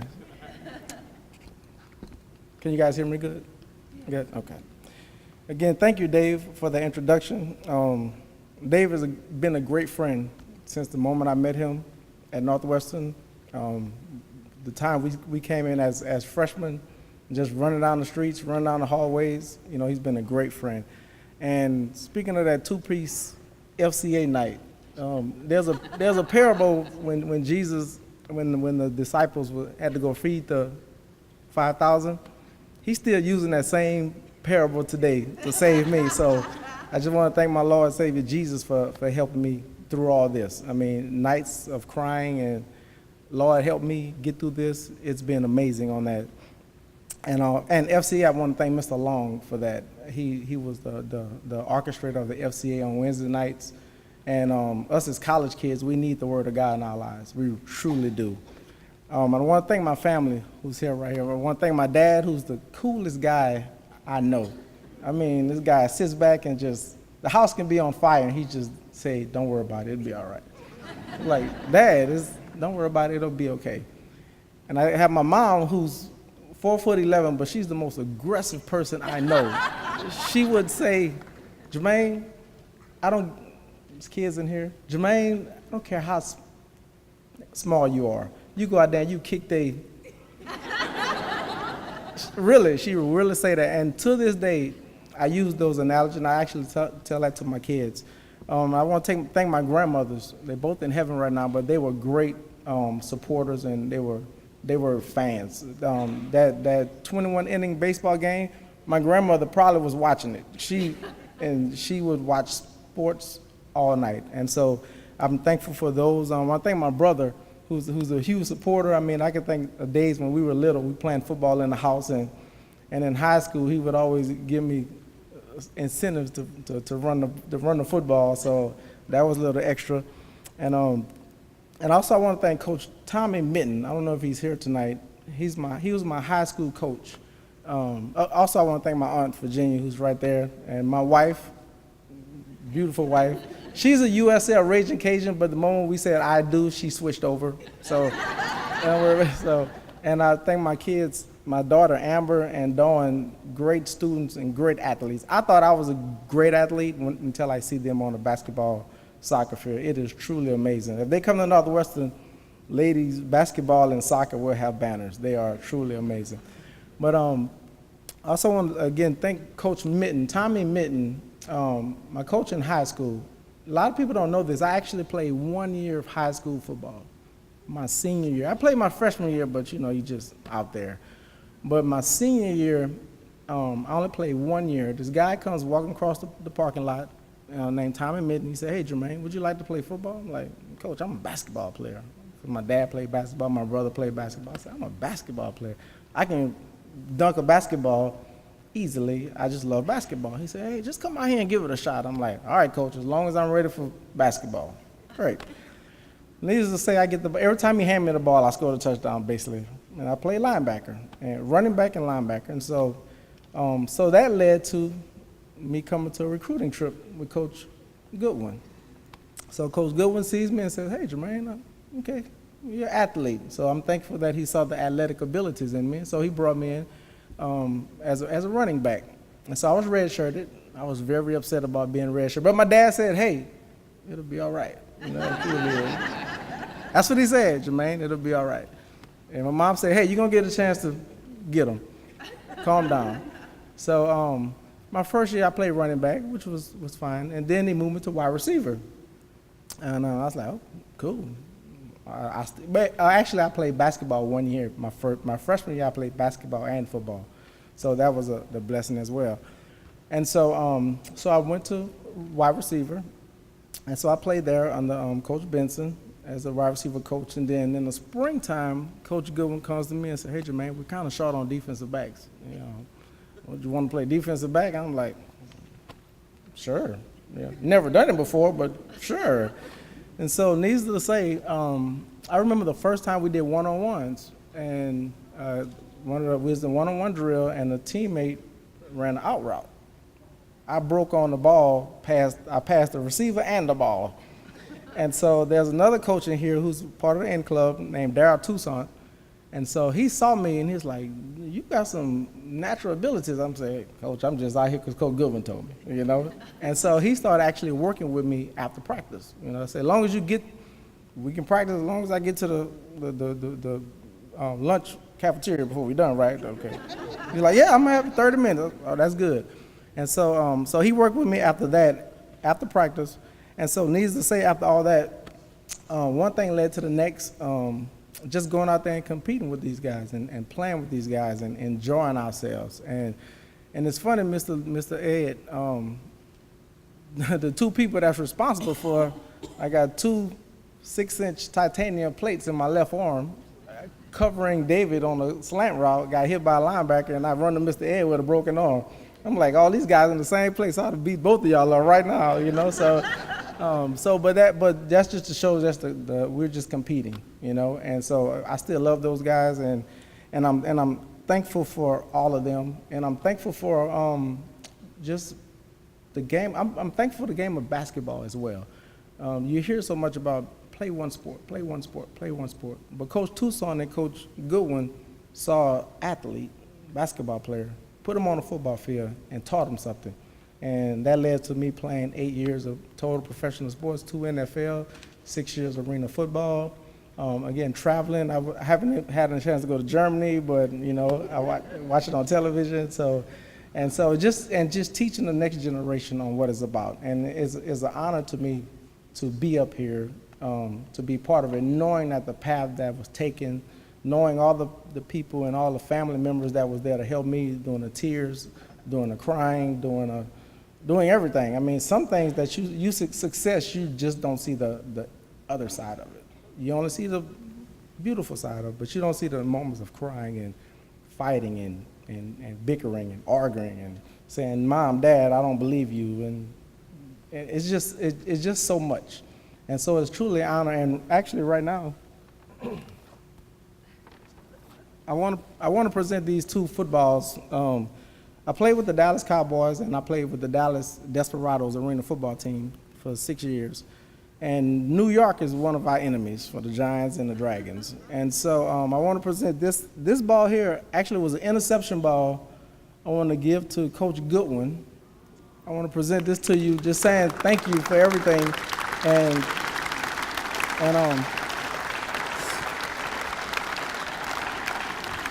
just say thank you, Coach.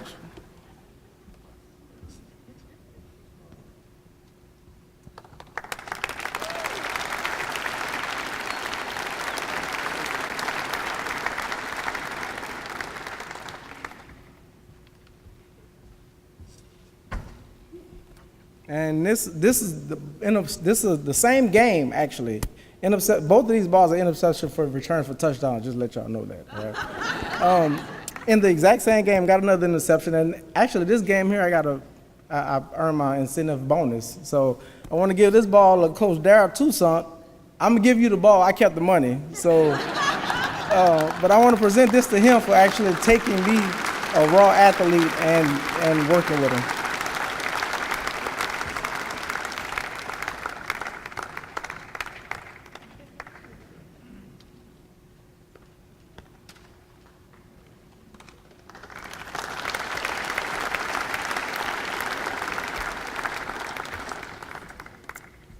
And I just want to thank the Northwestern family, Mr. Doug, Mr. Burks, President Webb.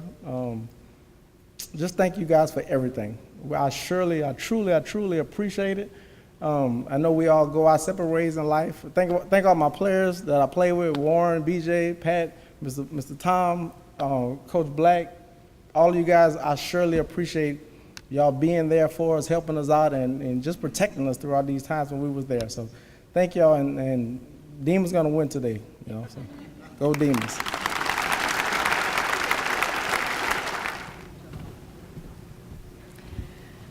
Our next presenter is Coach Mike Heimerman, and Coach Heimerman was actually my coach when I came here as a student athlete. Yes, he was a throws coach, but he was nice enough to take this little pole vaulter under his wing when I needed a little help. And I was actually teammates with Latrell and his wife Tamisha, who will also probably be in the Hall of Fame one day. I'm gonna let Mike do the talking in the video, because I know it's your favorite thing to do, Mike. But you can't leave and you can't hide. He told me he was gonna run out of the room when we started playing the video, so I see Latrell's got you cornered up back there, so y'all go ahead and watch this video from Coach Heimerman.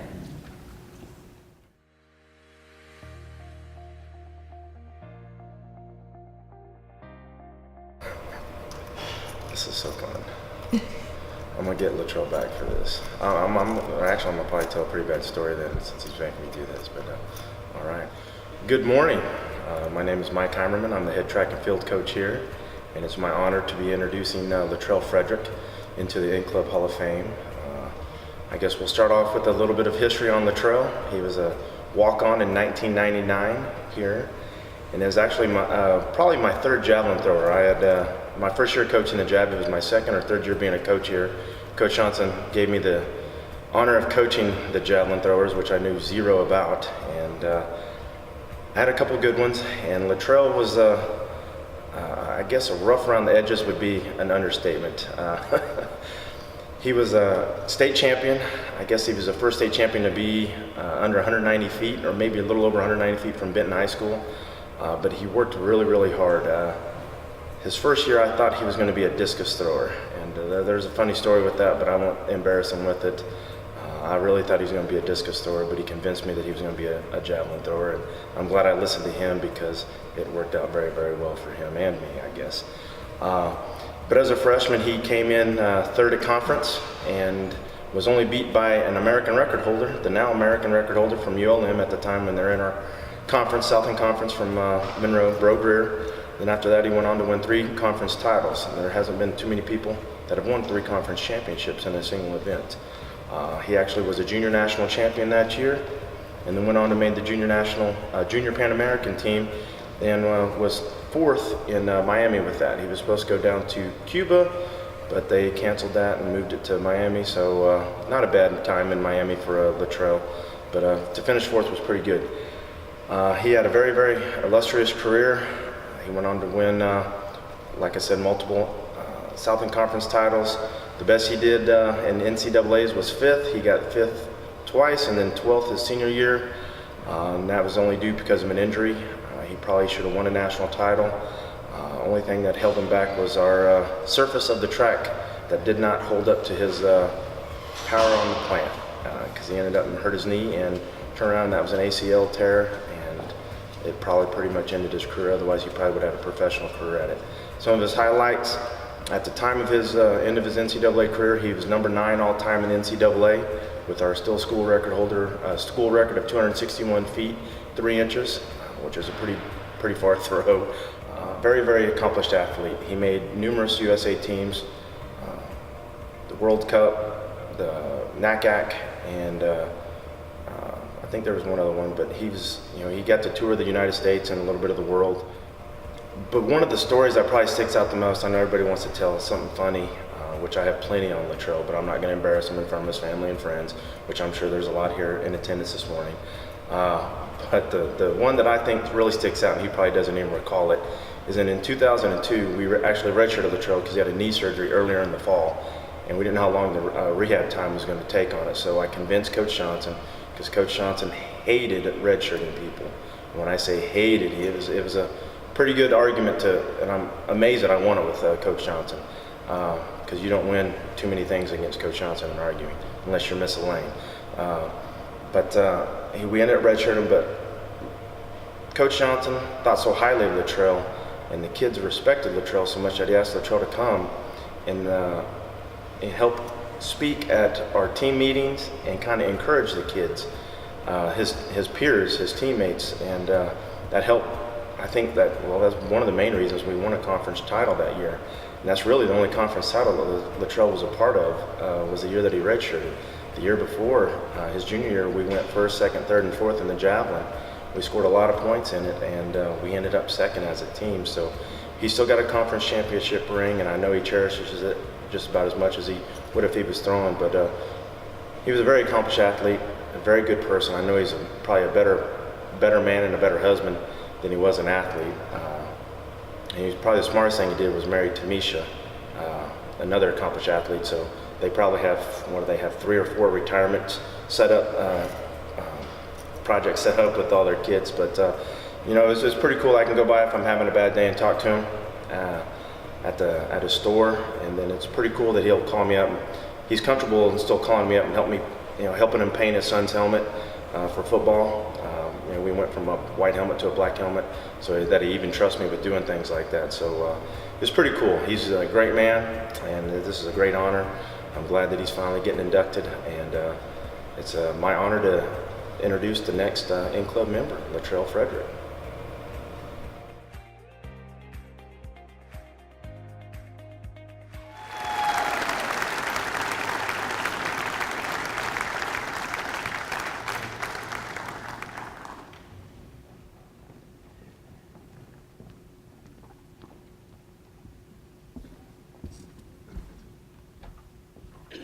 So Mike trying to make me cry, man. I said I wasn't gonna cry.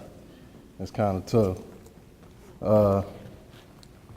First and foremost, I want to thank God, for without him, I definitely wouldn't be here and been able to achieve the things I was fortunate enough to achieve. I'm gonna do this. Thank you to the committee and Mr. Burt. I appreciate the opportunity. What a lot of people don't know, I'm actually a part of the committee. The day we were voting on this is the day I couldn't make it, so I sent my votes in. Of course, I didn't vote for myself.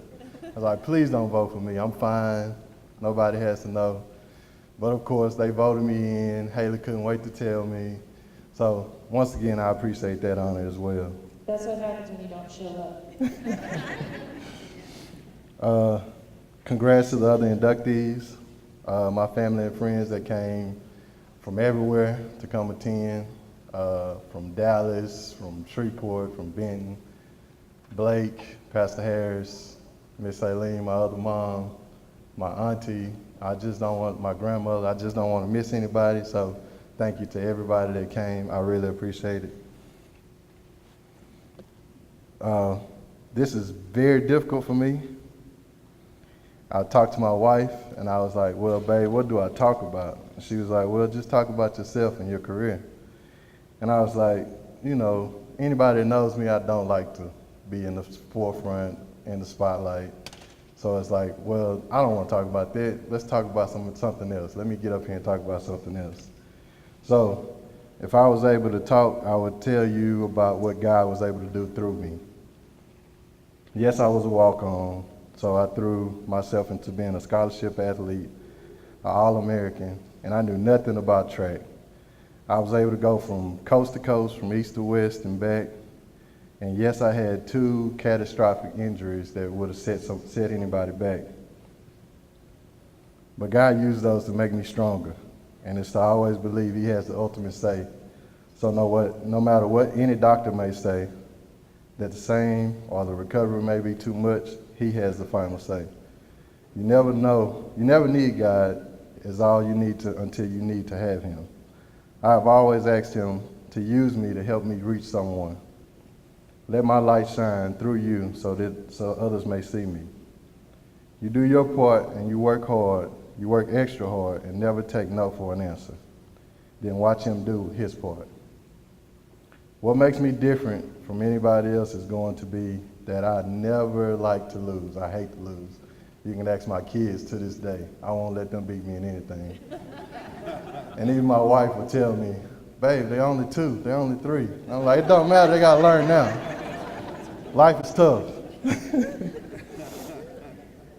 One thing I always did is I tried to leave everything on the field with no regrets. So everything happened for a reason. I don't regret anything that happened, whether it be my injuries, whether it be all the long rehab I had to go through. It all made me stronger and made me better. Now, I always had a strong support system. And that's it started with my wonderful mother who instilled in me it's nothing that I can't do. So I want to thank her. I want to thank my rib, Tamisha Miller, Frederick, my kids, Zamari, Latrell Jr., Joseph, and Avery. I love you all. Thanks to Coach Johnson, which I better tell this story because this is very good. Junior Pan Ams, I'm on the runway, and anybody that knows Coach Johnson, like, you really have to know him. He thinks outside the box. I don't know if anybody else knows this. He really thinks outside the box. So I'm on the runway, right, and I'm getting ready to throw. And all I hear is, think yellow, think yellow. I'm like, who is this talking to me and telling me to think yellow? Well, Coach Johnson, thinking outside the box, told me after the meet, well, the reason I was telling you to think yellow is because if you think bright colors, it raises your energy level. Something I never knew about. And he just sprung it up at the very perfect time. So thank you, Coach Johnson. I really appreciate it. Last but not least, I have to thank my coach, Coach Mike. What more can I say? To this day, it's nothing he can ask me that I wouldn't do my best to get it done or break my back to try to do it. He treated me more than like an athlete. He would literally give me the shirt off his back just to take care of me and make sure I was okay. He is my family. He always believed in me no matter what. And I always told him, don't worry, Coach. I'm going to make it in this javelin thing. And when I do, they're going to recognize you too. I couldn't have done none of this without you, Coach. I appreciate and I love you. All my teammates, trainers, everyone I met and helped me along this journey, it was always about the destination. It was never about the destination, it's always about the journey, and it was a great journey. I'm a firm believer in everything happens for a reason, and ever since I walked out there to the NSU track and field, God placed my steps and the people in it, and I'm thankful for everything that happened as a result. Thank you.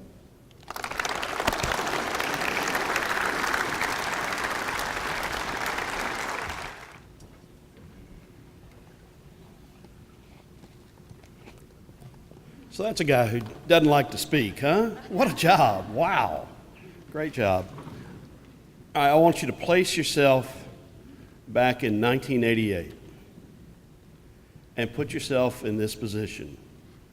You're a defensive back and you play for another Southland Conference school that's not the NSU Demons. And NSU's next on your schedule. That's when you go to your trainer and say, my hamstring hurts, my back's sore, I'm not sure I can go this week because the two receivers that you got to stop and you're not going to are both about to play in the NFL. And there's a third guy who is just as good, Mark Mayfield. Al Edwards is going to talk about his friend, his teammate, Floyd Turner.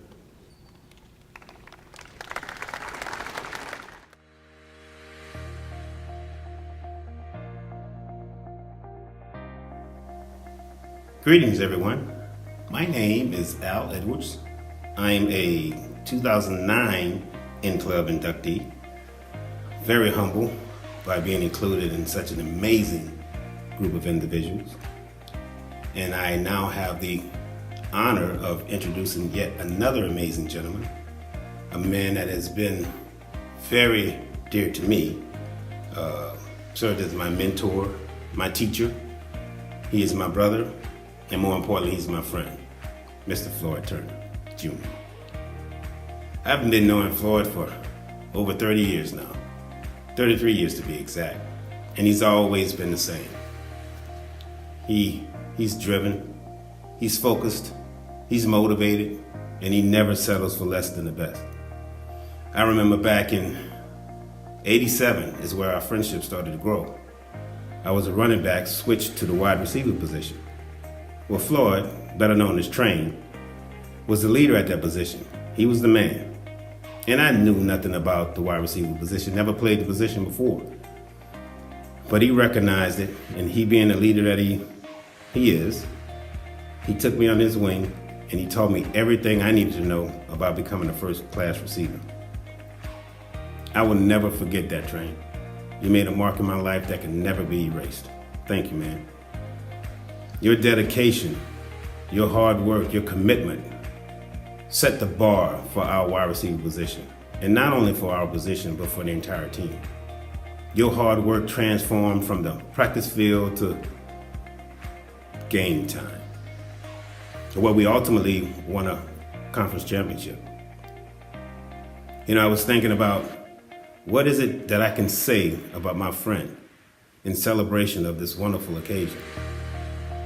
And I started thinking about our relationship over the years, and I realized that we have a lot in common. Like, for instance, we play as the best fraternity in the land, Kappa Alpha Psi. We were starting receivers on the 1988 conference championship team. We both played at the highest level in the land, the NFL. We even share the same birthday month, the month of May. You were named after your father. You're a junior, so am I. And now we can add another category to our list. We are both members of the prestigious N-Club. So man, I can honestly say I'm in great company. I am proud to be your friend, proud to be your brother. I want to celebrate with you. This is your day, job well done, and an honor that's well deserved. I pray abundant blessings on you and your family. And congratulations for this magnificent achievement. I love you, man. God bless.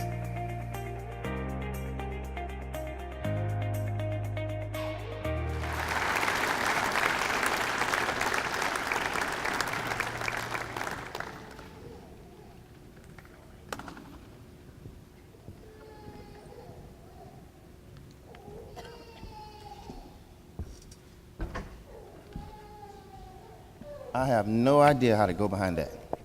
That's technically impossible. Al is a great friend. I mean, from way, way back. But first, I want to thank my beautiful wife for coming, joining me and dealing with me all these years. And I have a son here by the name of Floyd. That's here at Northwestern. My youngest son, Donovan, definitely a fireball. My in-laws, Mr. and Mrs. Anna Lindley, who decided to come. And just one other person. Oh, Mom, how you doing? And I definitely want to thank my mother for coming. Of course, she's been the backbone of the family for years. 3 years ago, my dad passed, as a matter of fact, here in October. My dad is the rock of the family. My journey, he walked with me every step of the way.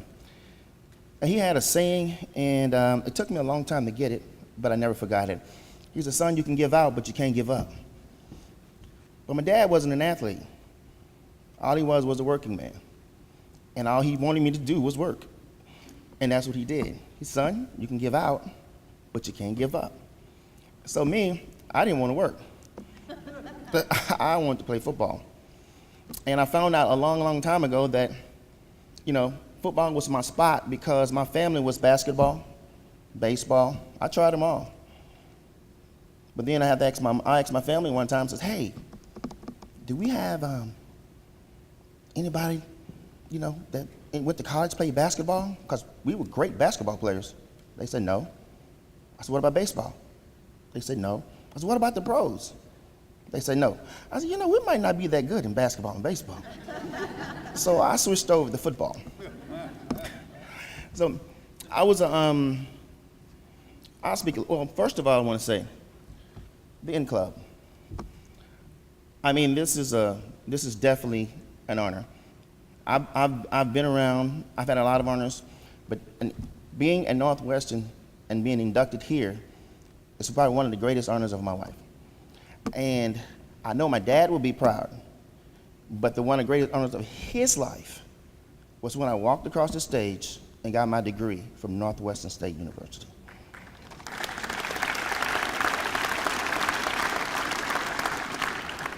Now, that was the first time that I ever seen my dad almost shed a tear, and he actually hugged me. My dad don't hug, shake hands. But when that happened, I know what it meant to him.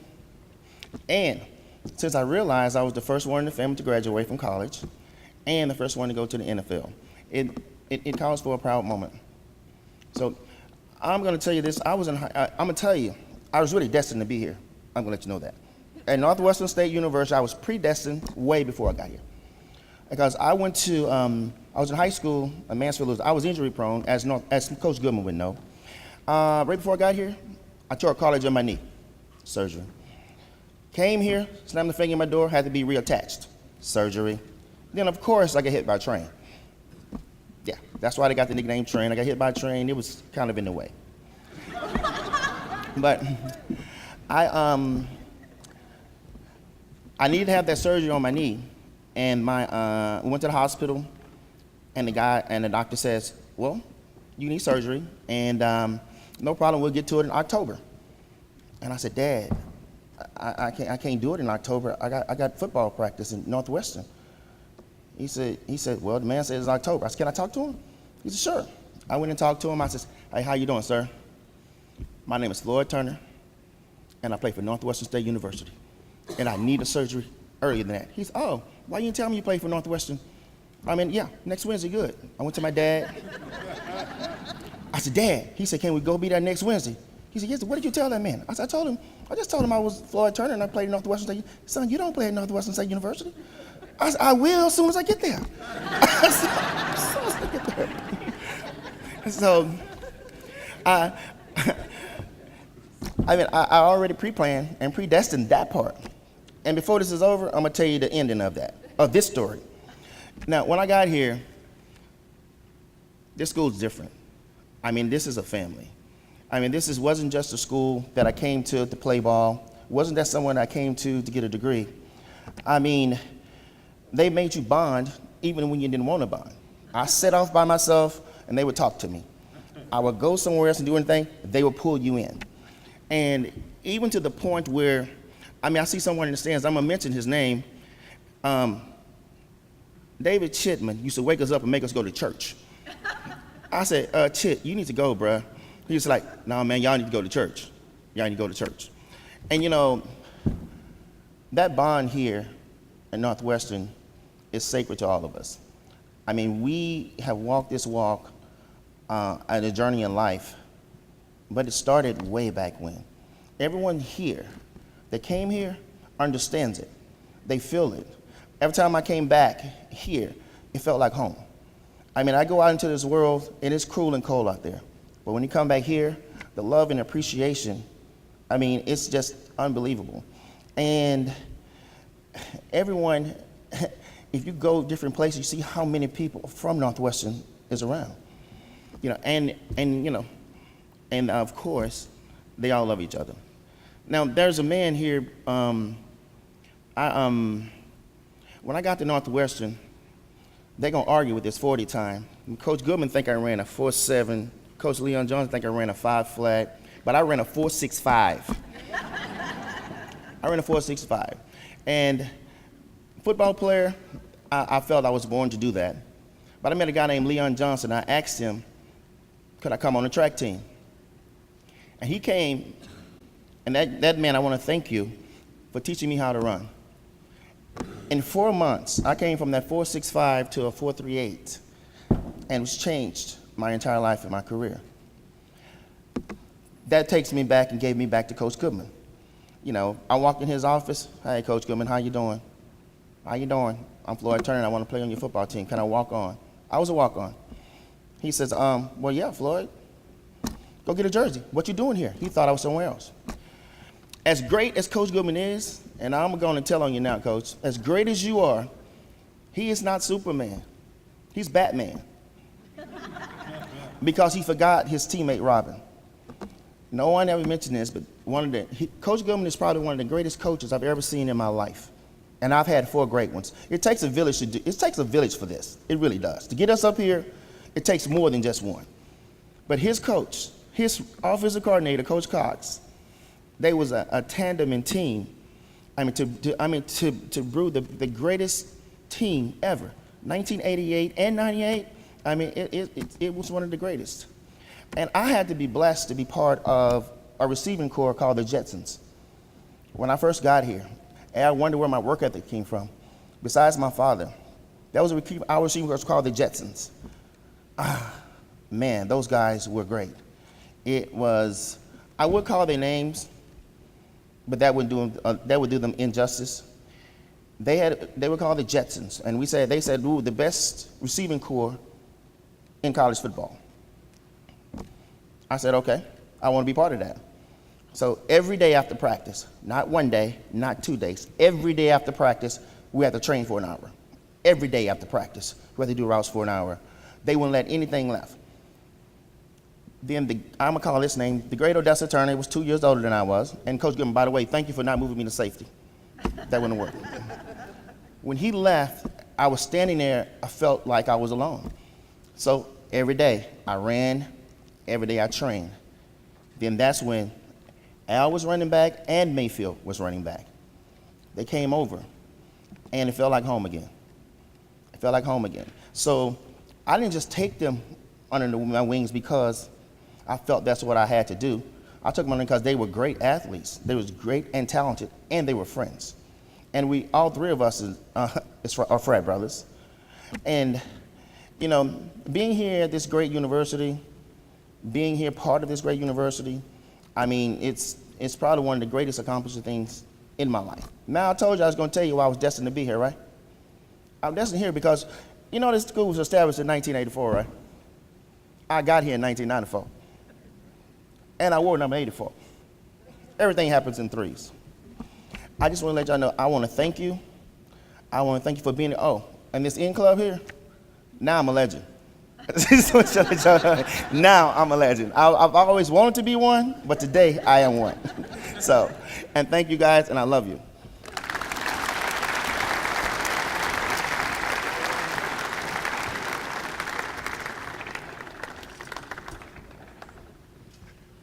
All right, the honorees this morning, would you please join us on stage?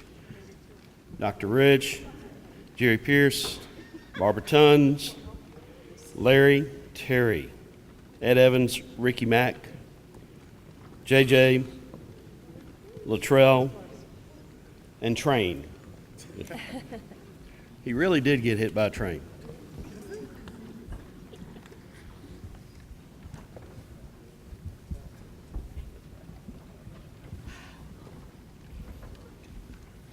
I hope you all remember the fight song. It's important. Now will our past inductees join us in front of the stage? Coach Goodwin, Coach Johnson, I don't know if Coach Laird's still here or not, Toos, Graff, Lady Demons, Rhonda, Ginger. Shani, you're going to have to get up.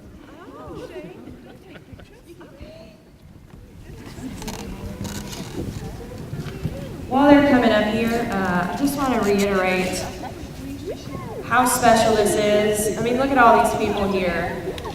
We are all united by this university, this athletic department, and our passion for this school. And part of what we do here is, as in-club members, is give back to the school and help support some of the current student athletes that we have. So I hope you guys will consider joining the in-club if you haven't already. It's only $60 a year. It's a very small way that you can give back. It actually helps us purchase letter jackets for our current student athletes. We do ceremonies now where we invite our alumni back to do that. So please consider doing that. And also just a reminder, we do have an in-club tailgate today. You're all welcome to join us. Just look for the in-club logoed tents in the tailgating area. All right, there's only one guy who can lead this fight song. Coach Goodwin.